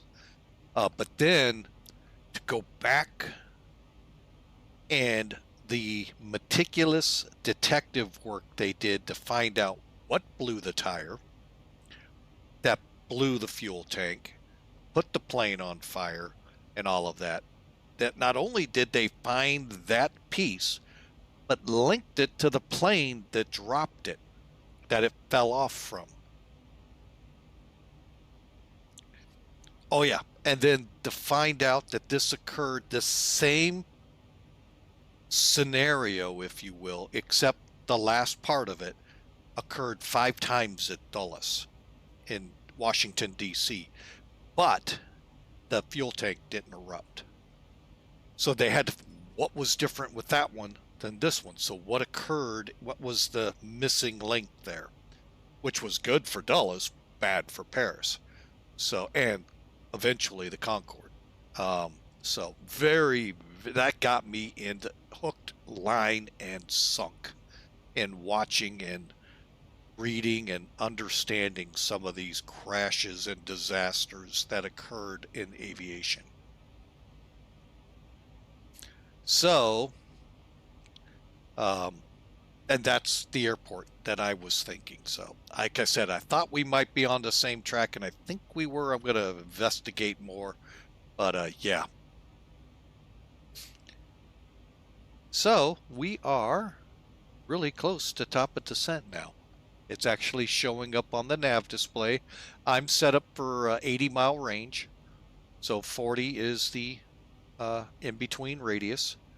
So we are about ready to start descending, and we're starting to get into some of that weather that's in Barcelona. Barcelona. Hang on a second. Let me pull the radar. Yeah, we're starting to. More of it now. Actually, it's... Oh, excuse me. It may come out, get out of our way before we get in there, so we'll see. All right, so let's look into our descent checklist. All right, so first thing is our center tank is empty, and I believe we have the switches off. We do. All right. And descent checks. Descent using the altitude intervention switch. I'll show you that. It's actually a button. Start switches, I don't think I ever pulled them off continuous. I did not. 15,000 feet, we'll put the seatbelt lights on, and 10,000, we'll put the landing lights on. Folks, I don't really need to worry about the seatbelts. You know, the cargo has been behaving itself, not partying too much in the back there. So, all right, so we are just about 40 miles out. And we are showing 46, total of 190 miles out of Barcelona. Okay, now one neat thing I like about Boeing, I wish I could figure out if it's possible to do this in Airbus, is I can reach ahead here, get the altimeter. 1014. Okay, not as dramatic on this one as I'd liked. So 1014 is now preset. So when I click standard, it'll go to it. I don't know if that's possible in the A320s, 319s, and so forth. If it is, I'd love to learn it, folks, and see if I can recreate in the ones I have. So 17 minutes, folks. Again, exclamation mark ticket gets you in the running for a gift card at the end of our viewer appreciation month of July. Our last flight, we will award it. Also, exclamation mark the word predict will allow you to see if you can guess how well I land. Even I put a number in because I really don't know how good we'll be here. We'll, you know, it's always different conditions. Take yesterday, folks. Had a 3-holer, 3 engines, 1 down due to an engine fire. Unexpected. Welcome to the real world of aviation. Matter of fact, in the 25 years, like I said at the beginning, I'd never had an engine fire on the aircraft I've flown. And The 727 is the only one I've opened up to failures.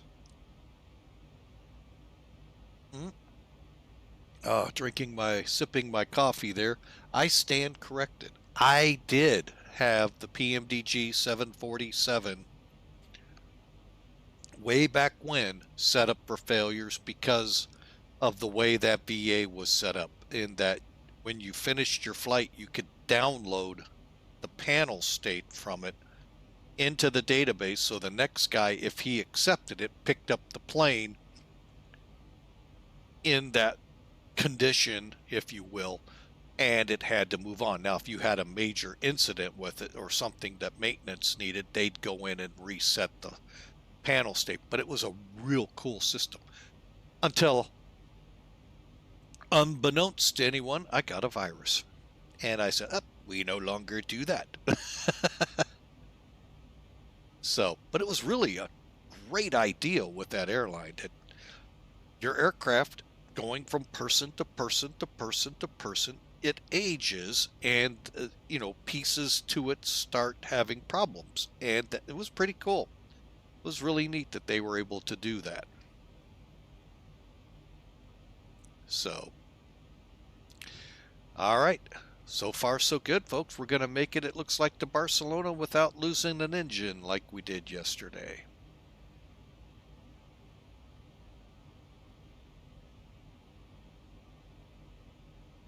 I'll be honest, that was actually kind of fun to have to think through where we're going to land and then execute how to get it turned around, find the airport and all of that, because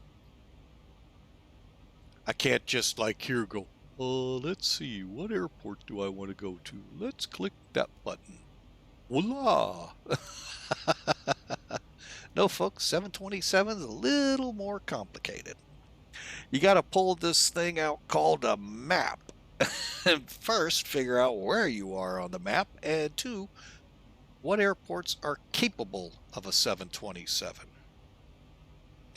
In the end, if you all didn't watch it, not only did we have the engine fire, we finally got it put out. On approach, half our flaps were not working. The outboard portion of our main flaps were not coming down. Hence, the hydraulic issue caused by losing number one. Always, always other problems, folks. Always. So be ready for them.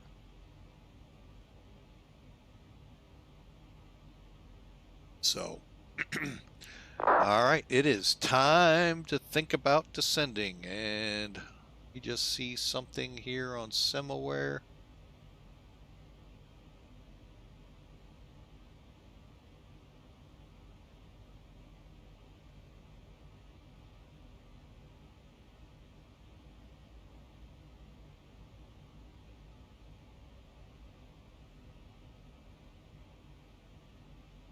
All right, a lot of rain, still a lot of rain. All right, so it's time to think about descending. Distance 8.5. Okay, what do they mean by the altitude intervention button in the checklists? Right here, you can descend it with this. You can descend it by your FMC. Here, let me zoom in, show you how to do it that way. In this one, you have a VNAV button, so click VNAV, and then next page to your descent, and then you have descent now. Boom. Oh, you got to reset my... Bring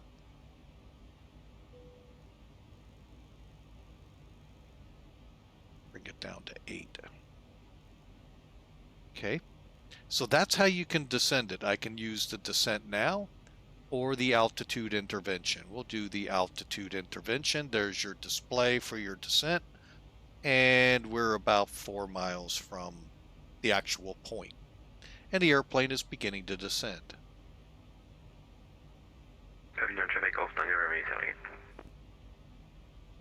And for those of you again who subscribe to the channel, thank you. You got to see all of that in action. That's what you get when you subscribe. You get commercial free. The others will be back with us here shortly. Oh, it looks like they're back now. I have a screen running in the background, so I know when we go to commercial. All right, and we are starting down, folks.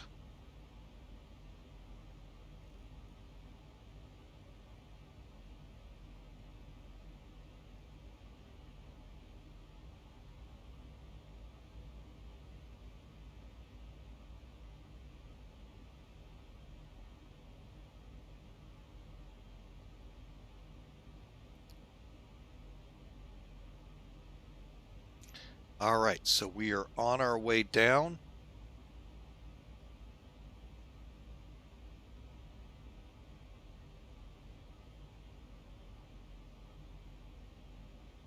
So I hope you all enjoy the arrival. And again, folks, feel free.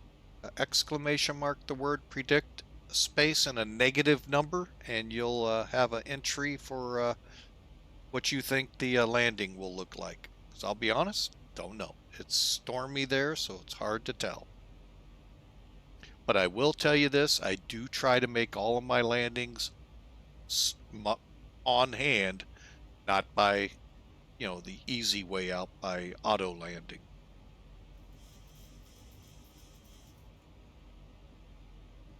Ah, took off him? All right, Felok, welcome to the skies.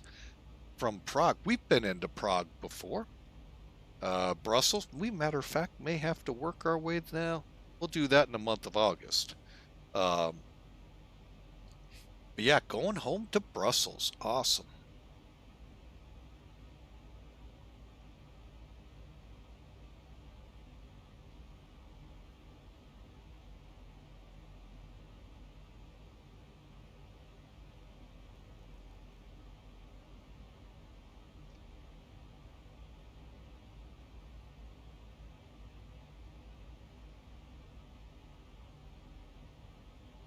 Oh, my allergies are just not like. Oh, look at this. We're into rain.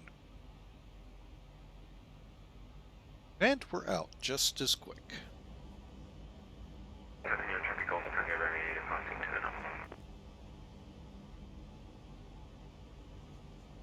And one thing I will give X-Plane 12 Laminar kudos all the time for. These clouds are outstanding for a default simulator. Looking forward to your Cirrus that are coming with 0.06 with that update. Also, I can't really show them off the pyramids. The cloud pyramids we get formation-wise out here. I am looking forward to that. Hopefully, we'll get a chance to take a look at that on our Trans-Pacific flight. If not, we'll enjoy what we get. But just love the clouds. The scenery itself is just outstanding. I mean, we can argue, you know, I'm not a big scenery guy. I mean, I like trying to make the airports look good, but at this point, folks, I'm flying over. So it doesn't really pique my interest that the scenery be spot on. But I get it when you get down low.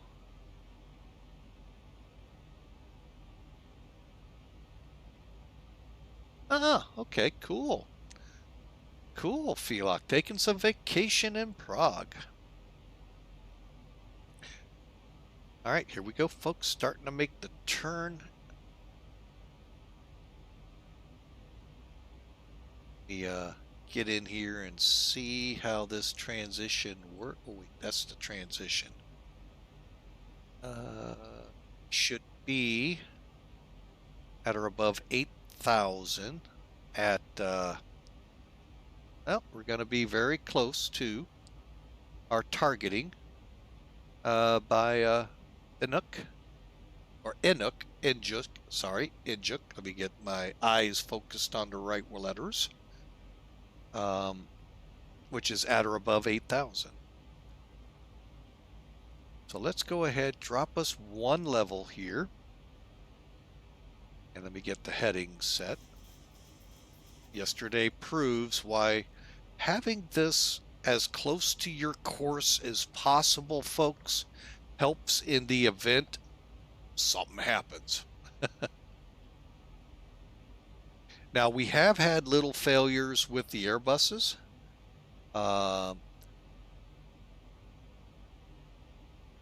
In case the pilot gets ill, you can assume control. I have control of your airplane. That's awesome. Oh, good one, Filak. Oh, that's great.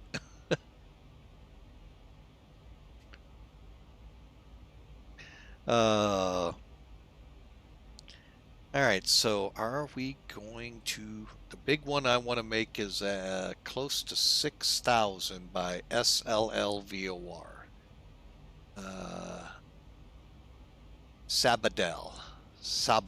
Okay, sorry folks, I don't have the correct intonation and deflection in my accenting here of that word. Boy, you like those big words? Woo. I had a thesaurus next to me. No.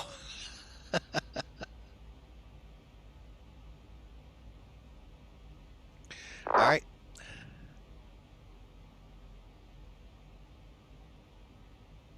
You love me!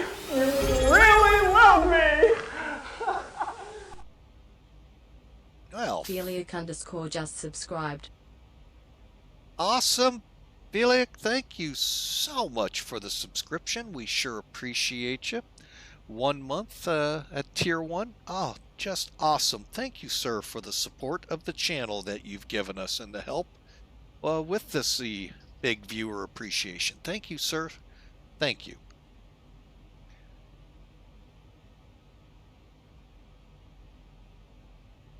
All right, we are through 18,000, but we don't hit standard yet, folks. We got to get down to 6,000.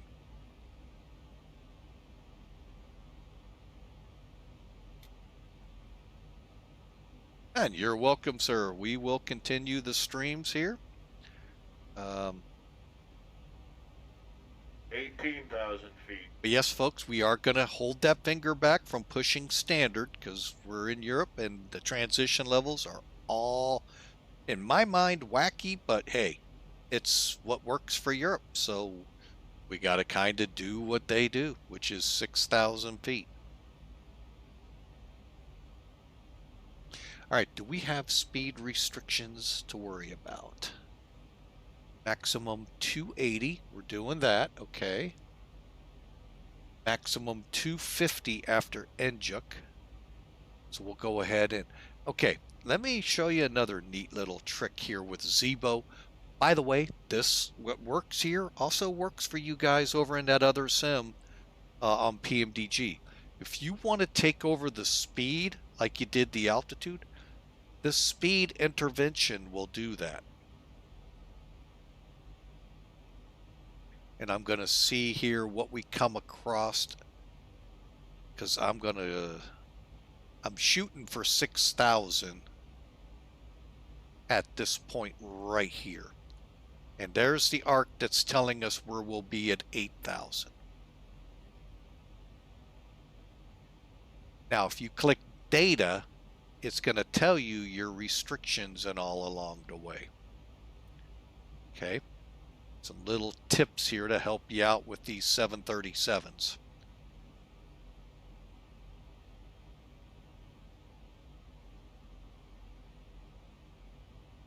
So when we come over NJUK, I'm going to begin to slow down to 250. Actually 240. So then we'll slow to I thought it was 220 off of Sandsill. Hang on a second. No, it's, oh, that's over here at BL 545. Okay. All right, so we got some time.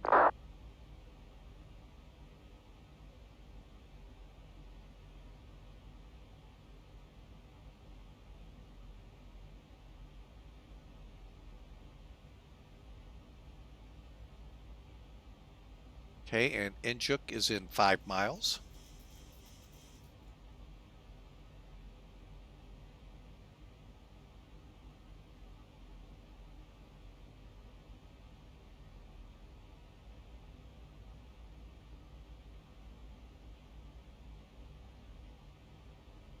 And to help get us slowed down, of course, we'll use speed brakes. Not speed racer, speed brakes.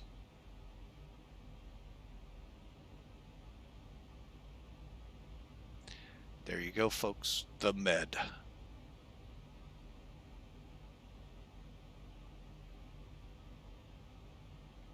All right, time to intervene.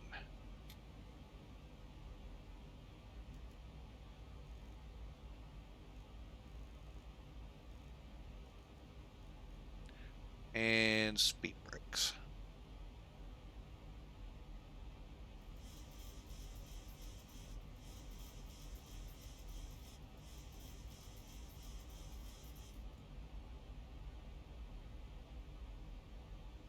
Okay, so we're going to make the at or below 10,000 by BL573. And then it's at or above 6,000 by the initial fix of MEDIL.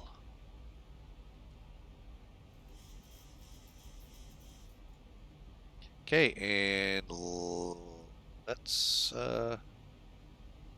okay, we're at our speed. Put that back in.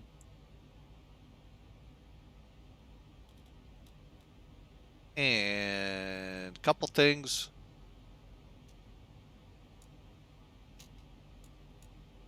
Lights are on.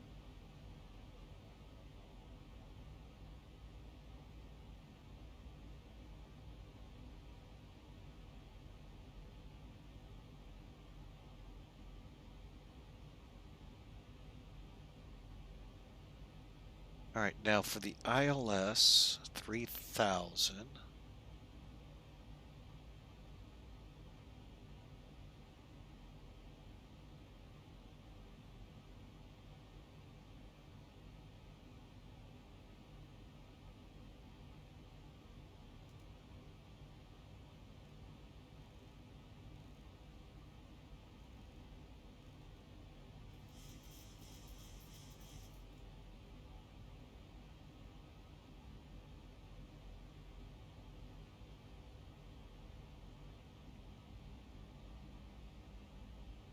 All right, so we're slowly going to come down to 8,000, and then we'll get down to 5,000. There's a good 10,000 feet. I think I just might from BL545 go straight to Aztec. Let me check VATSIM. I think I shall.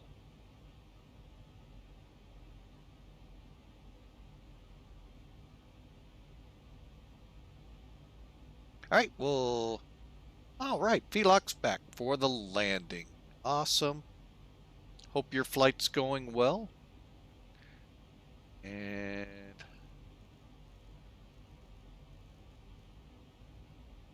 all right, so like I said, what I think I might do is when we get to BL here, just go straight for Aztec and bring it in, cut it off a little bit.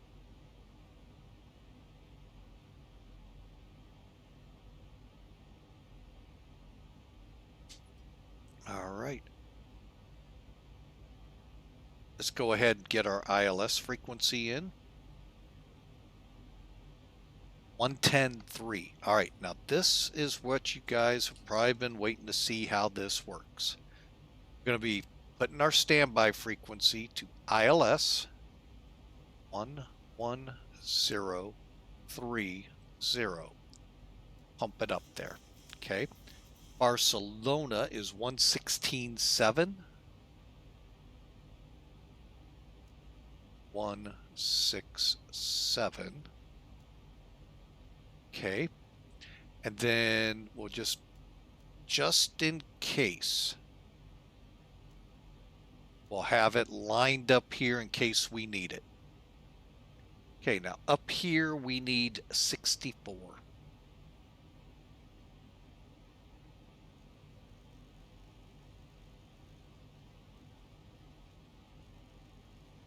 Much faster than I thought it would. Okay, and then Barcelona is lined up, so we're set for the final approach.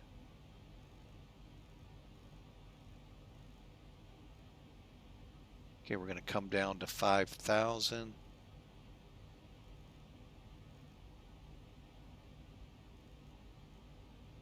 Again, I'm going to do this one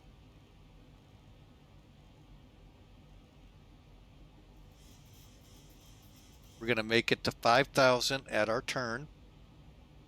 And then I'm going to slow us at the same time to 220.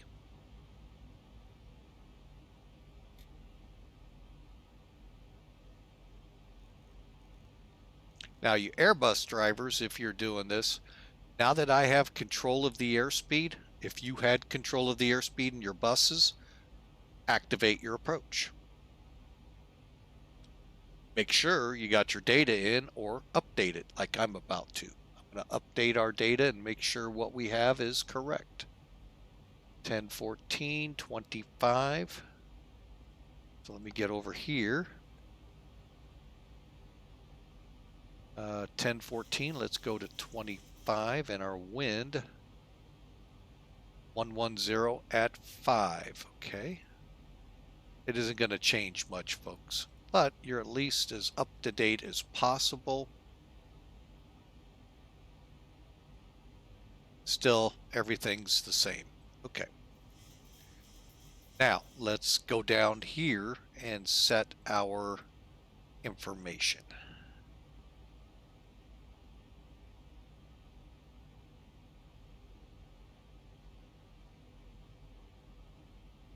I got a VREF of 149 at 148 according to this, so that we'll go with it.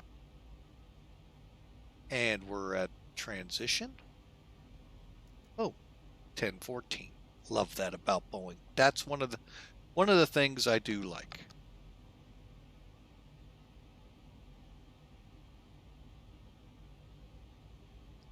All right, and we, like I said, I am pretty sure, since I am the only one I think in the region, looking right now.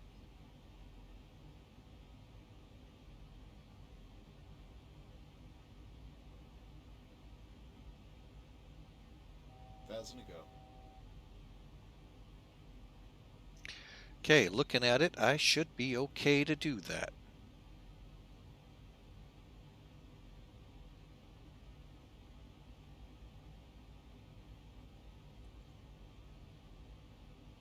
Instead of flying all of this flight time here, we'll just cut it off right here and come in. So we'll start descending to 3,000 from here. And I'm going to keep us at 220 till we're on the, then slow us to 180. Okay, brake pressures look good. Flaps are indeed up. We're set for 3. And lights are all on. You'll see outside here.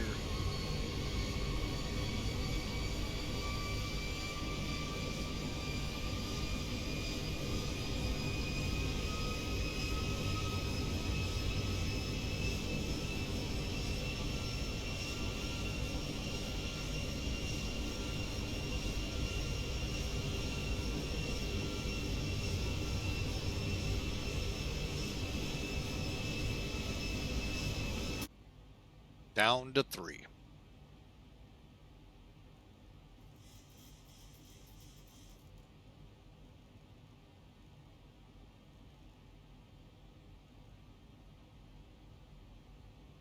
Okay.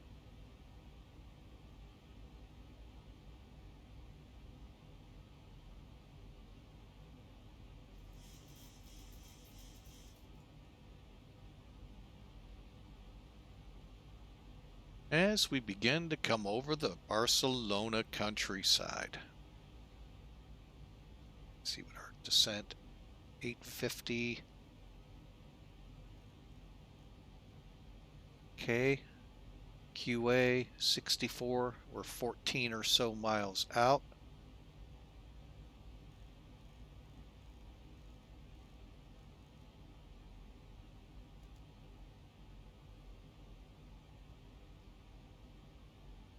Okay, hang on a second, folks. I forgot about how quick this came up.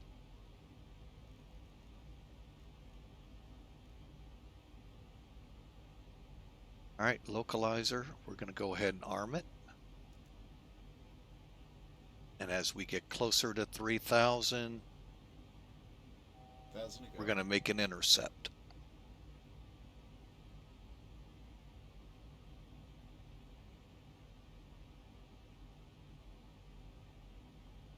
Okay, Barcelona VOR is 16 miles out.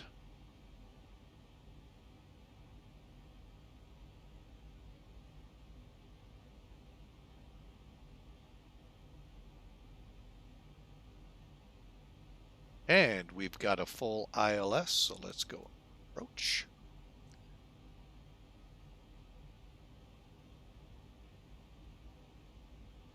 Drop it one more notch.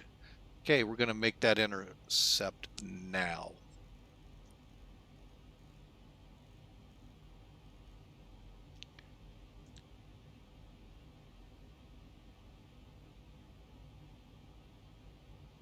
Barcelona traffic, FedEx 572, type 737, intercepting the localizer, 06 left.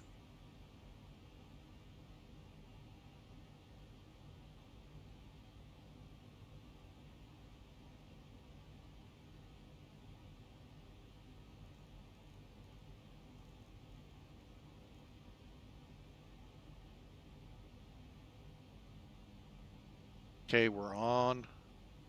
Let's go ahead and get her slowed up.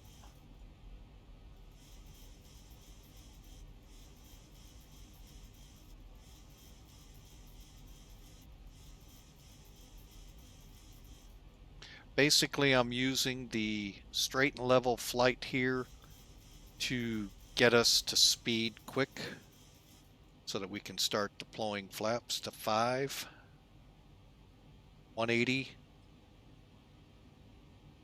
We're 10 miles out.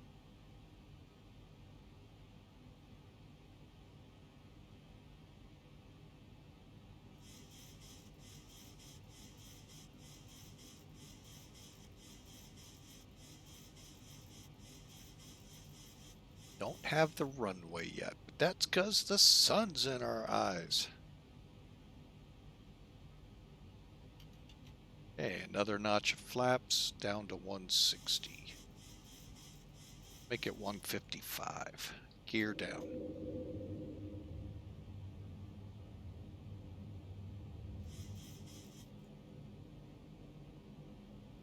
Gear down.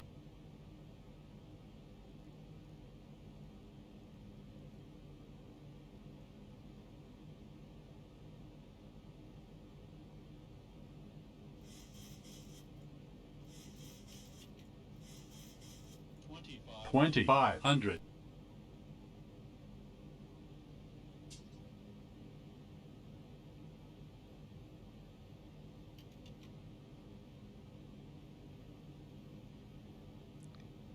Barcelona traffic, FedEx MEDIL or FedEx 572, 5 mile final, 6 left.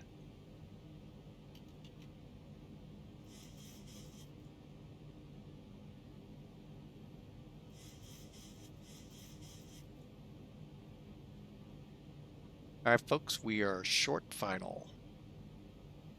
And this is when I bring it into play. The yoke. As soon as I see that runway.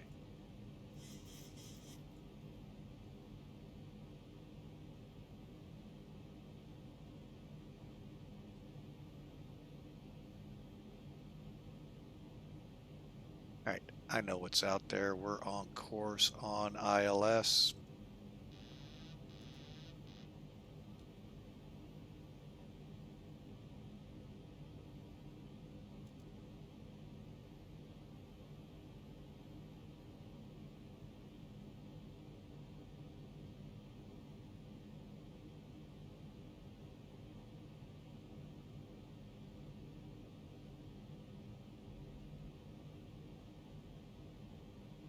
Sorry, folks. I can't tell which one's the runway yet. Gonna aim for this one since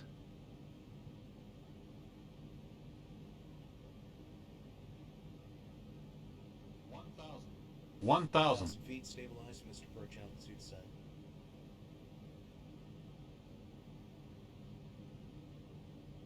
okay, stable landing. Now you see that displaced threshold, folks? Right here's the threshold.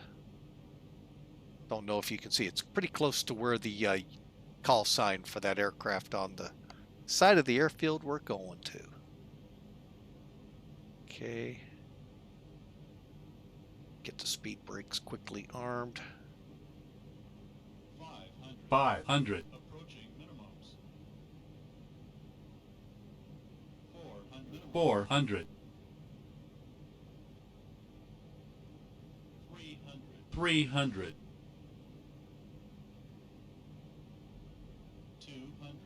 200. That's all displaced threshold right below us, folks. 100. 50. 40. 30. 20. 10.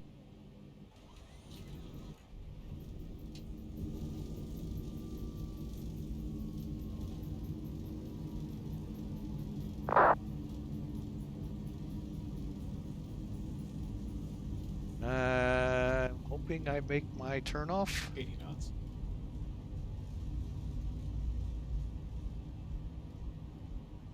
Ah, we did. We went across the runway. I was hoping to do it before. Oh well.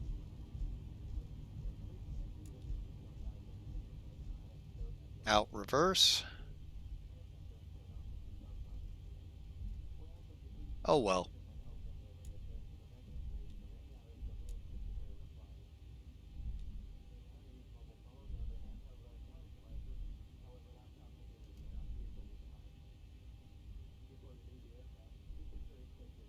Barcelona traffic, FedEx 572 is off 6 left, turning onto Tango 3 to the cargo ramp.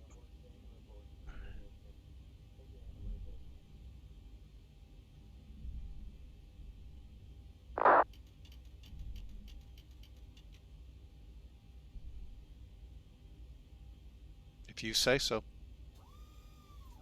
I love when people do that.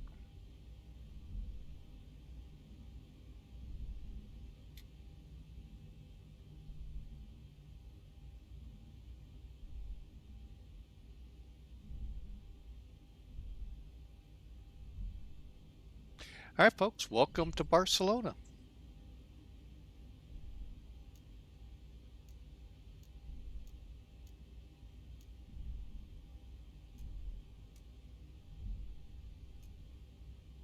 All right, we can get the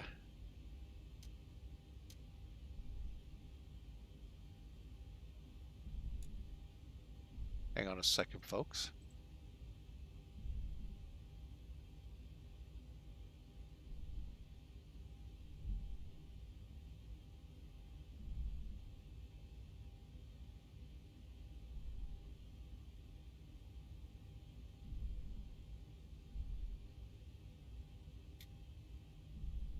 All right.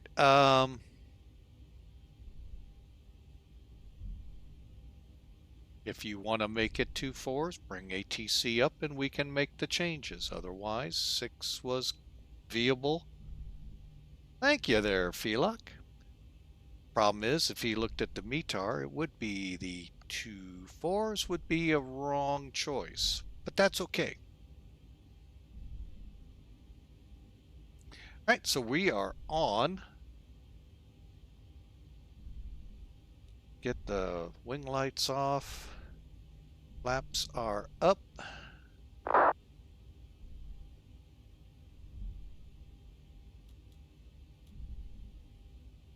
There I go. Started the debate here too.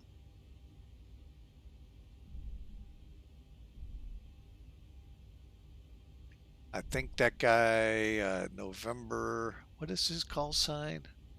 Sierra Zulu 2 Bravo Hotel is pushing back, so we'll kind of watch for him.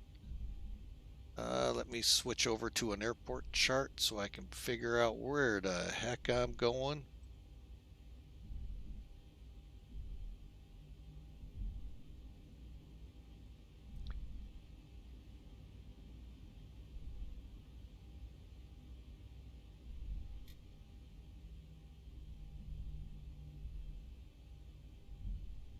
Okay, so we can take Tango 3 all the way down to Papa November.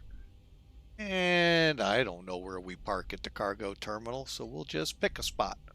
any spot, kind of like a deck of cards. But folks, thanks for flying with us. We're going to go back through and see if there's any messages missed. I'm sure there were. As we work our way down here, that looks like an Airbus.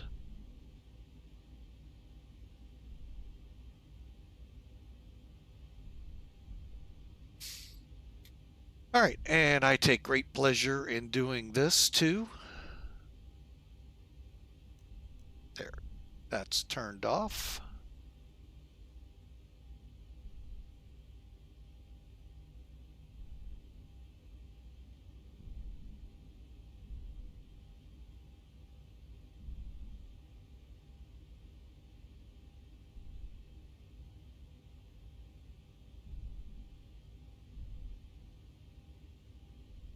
And let's get the trim.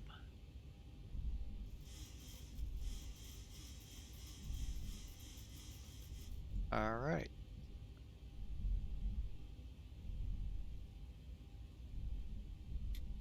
Oh, it's a terminal there. Oh, that's the old terminal, I think. We're going down where all the red and white light poles are. I'm probably, according to that one pilot, on the wrong taxiway too, but you know what? We're gonna get there. And the good thing is to be able to do replays of the landing. Is that all X's, or is that good to taxi on? I think that's good to taxi on.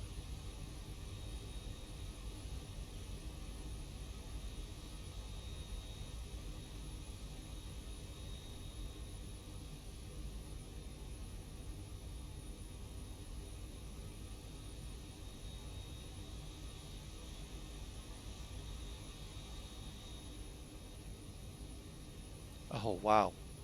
Still gates. That is one massive terminal, the old terminal here.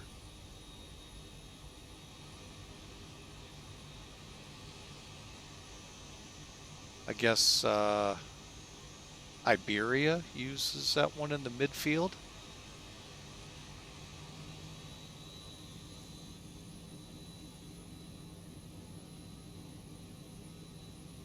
Oh, I still got my strobes on. All right, folks, if you're not familiar with 737s, you've got a three-way switch here for your nav lights. All the way up is nav lights and your strobes. All the way down turns the strobes off. So, kind of unique to this aircraft.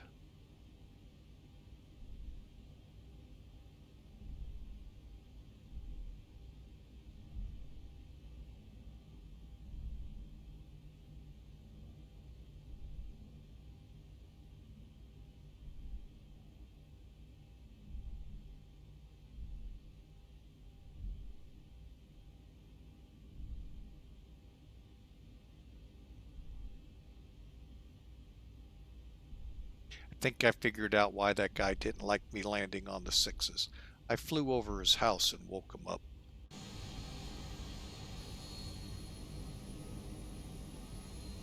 Noise abatement, you know. Sorry, folks, couldn't resist.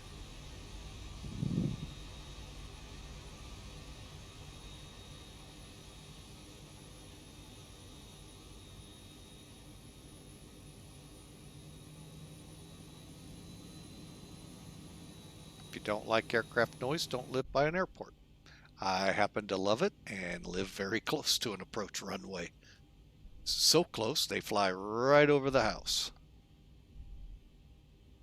About a 3-4 mile final for the run.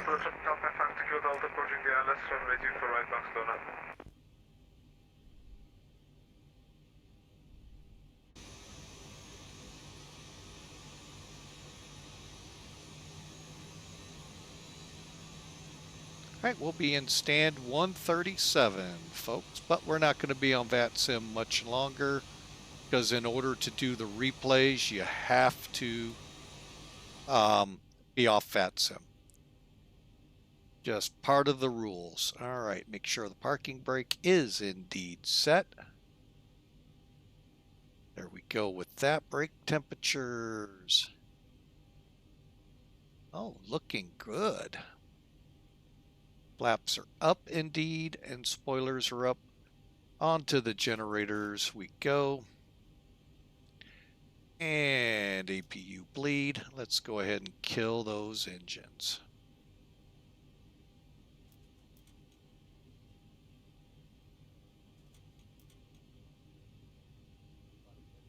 All right, and we are spooling down, folks. Welcome again to Barcelona in the cargo area.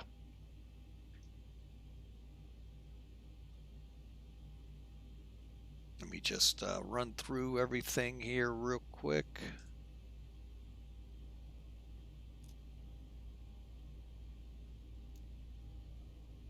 All right, all but that one fuel pump on. Slot Frequent 50 kilo Delta, Subdivision BLS Route 4 right Barcelona.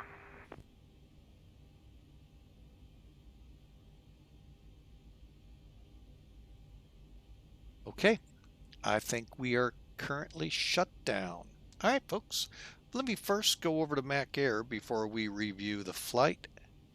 They got us at 226.84 feet a minute. Get this filed for cargo over there.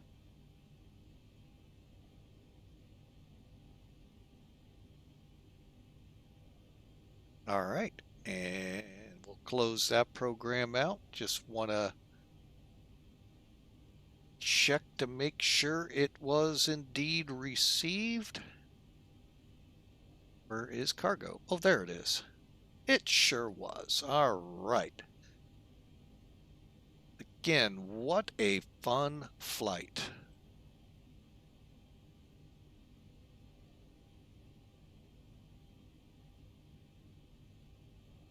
Even for the guys out there poo-pooing that I landed against their wishes, against the runway. All right, we're going to look here real quick for anyone coming in. We'll get to judge their landings. He's lining up on 6. He's going to be upset.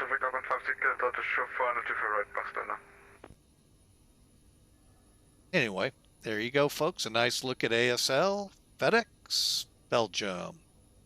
We'll watch him land and then get into the particulars of this while the commercials run.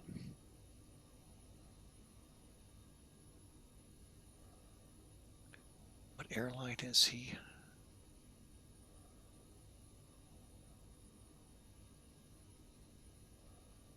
Oh, wow.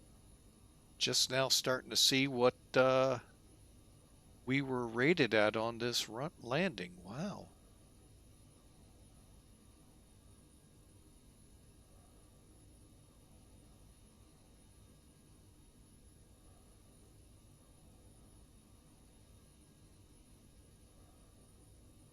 I have no idea who that is. Something out of France is what I'm guessing.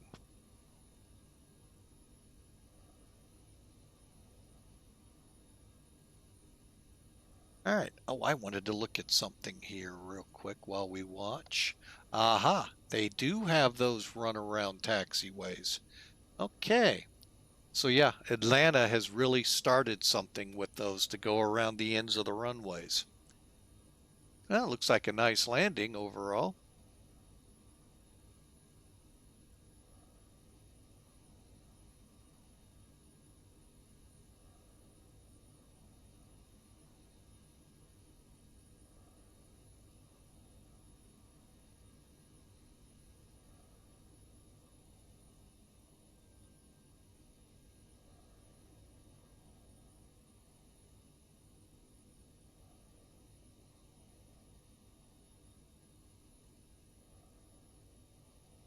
All right, nice job there, EJU.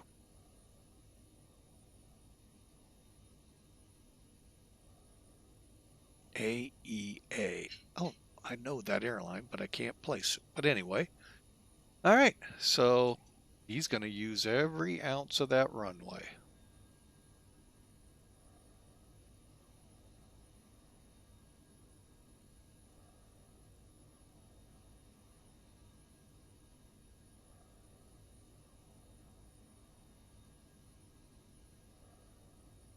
I wasn't happy there was an airplane in his way. Oh well, folks, there we go. We had fun. Let's watch, see if... Delta to forward vacated.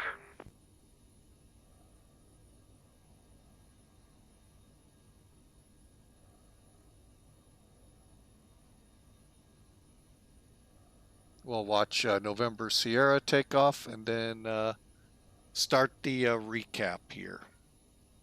Don't see anyone else getting ready to go. I know we got a Ryanair down there.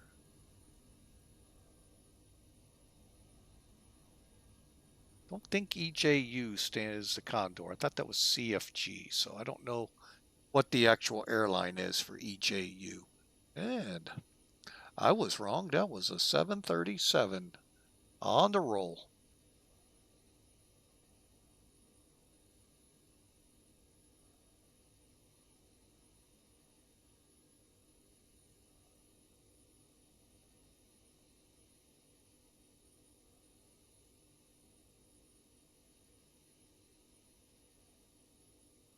VATSIM makes it look like they're just not moving.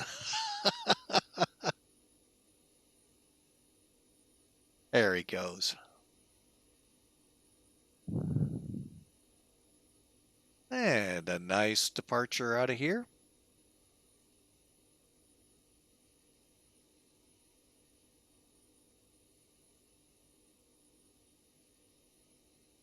All right, folks. Well, we're going to come off VATSIM.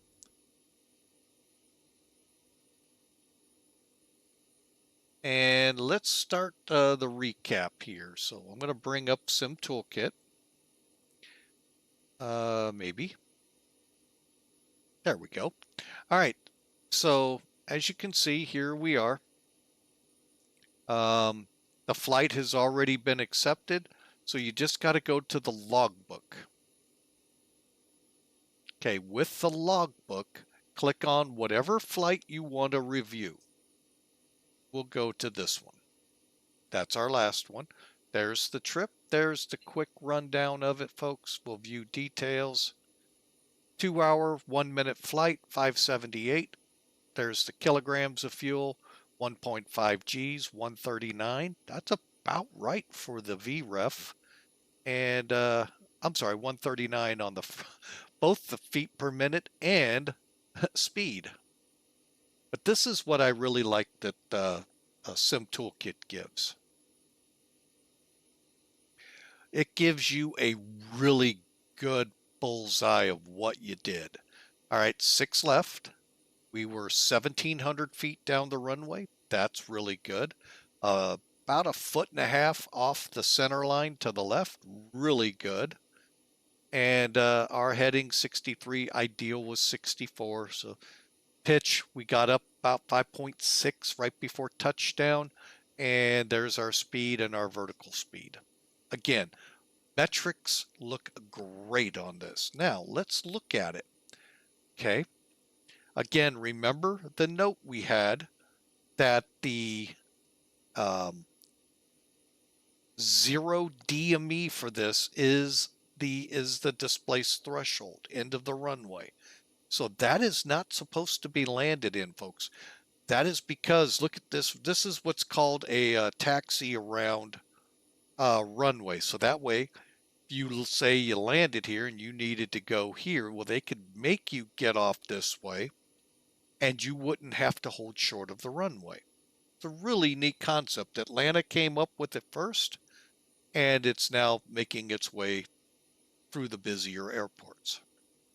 However, for our purposes, this white line denotes where the landing area starts. You can take off in the displace, but landing starts after it. Okay, and then each of these hashes are 500 feet down the runway. So it kind of gives you an idea how much runway you've used. And at the other end, how much runway you have left before you go off in said runway. Green dot's where you touch down. And folks, you're aiming for this visually.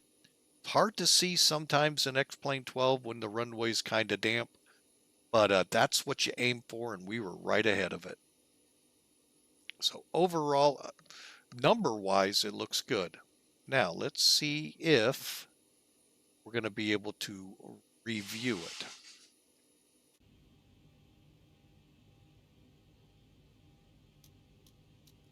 Okay, we're going to. This is a feature that is with X-Plane 12. You can take it back all the way to the beginning. Every now and then it will crash to desktop. We're hoping that doesn't happen. I really want to watch this. So far, so good.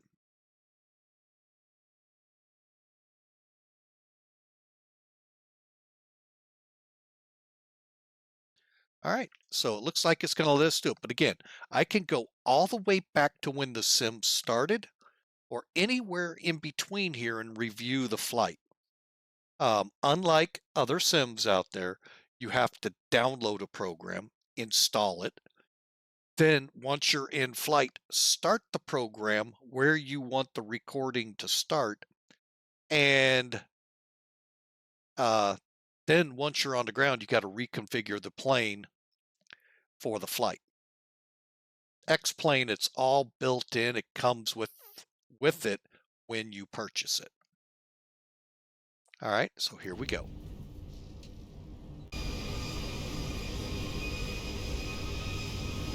And if you don't mind, let me find some music here for this.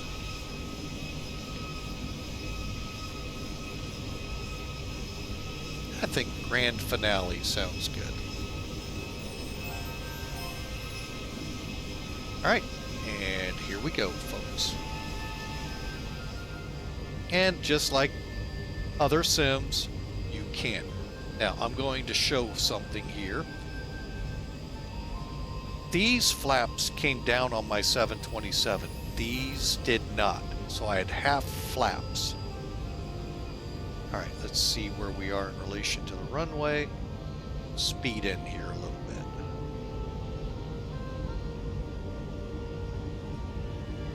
That wing wag, I'll explain here in a second.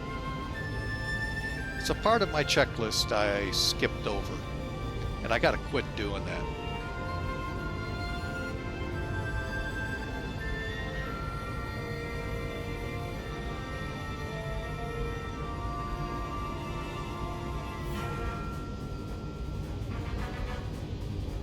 These flaps on both sides did not deploy, just this half.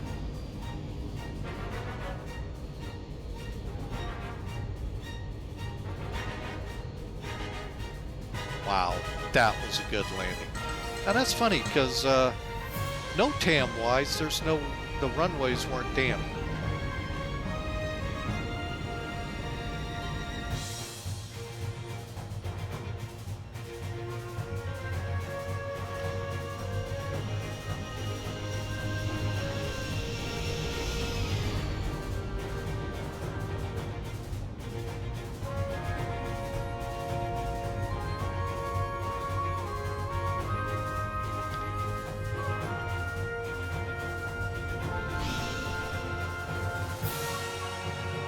Okay, now the wing wag that you saw out there, folks, I forgot to check my control surfaces.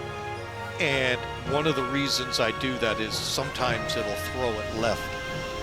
So that's why the wing wag. And I just wanted to say hello to everyone in Barcelona.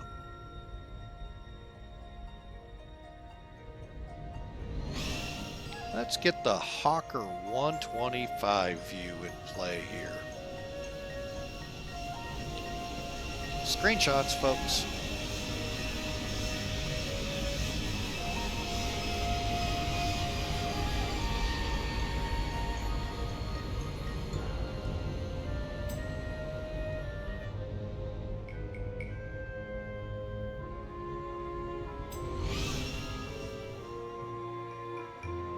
Let's go to the other side.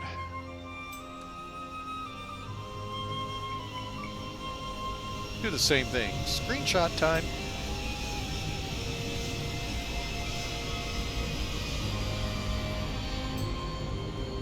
Hope you got him.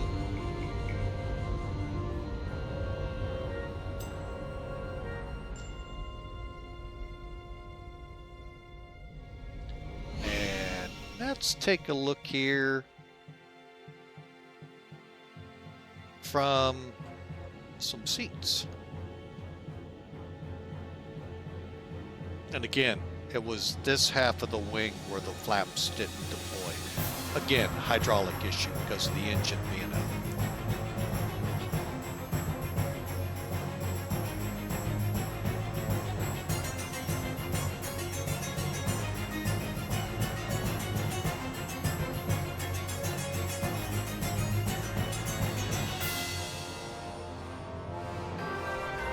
Look at that. Beautiful landing. Beautiful, beautiful, beautiful.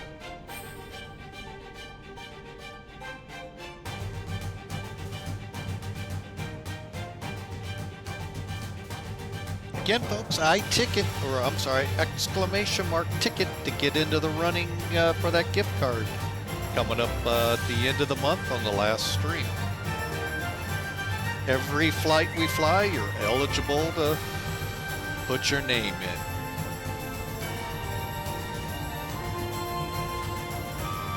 Welcome to Barcelona, folks. Thank you for being a part of the stream today, folks. Thank you so much. VLOG, thank you for the subscription, 1 month, tier 1. Thank you so much. Folks, thank each and every one of you for being a part of Flying with Mike.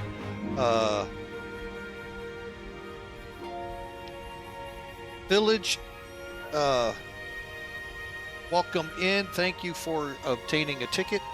And folks, I want to just say thank you. We're going to watch it one more time. Oh, maybe not. I'm glad I didn't do that. So there we are, folks, coming off. Let me put us back over on the stand and get in here and start opening it up real quick. Ground services door. Oh, not that one, and that one. And set.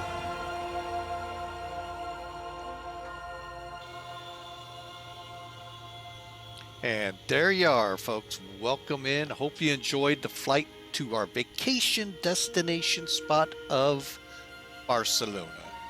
Next up will be Tuesday, if my memory is correct. Tuesday, we're headed to New York City. God bless you all. Have a great day.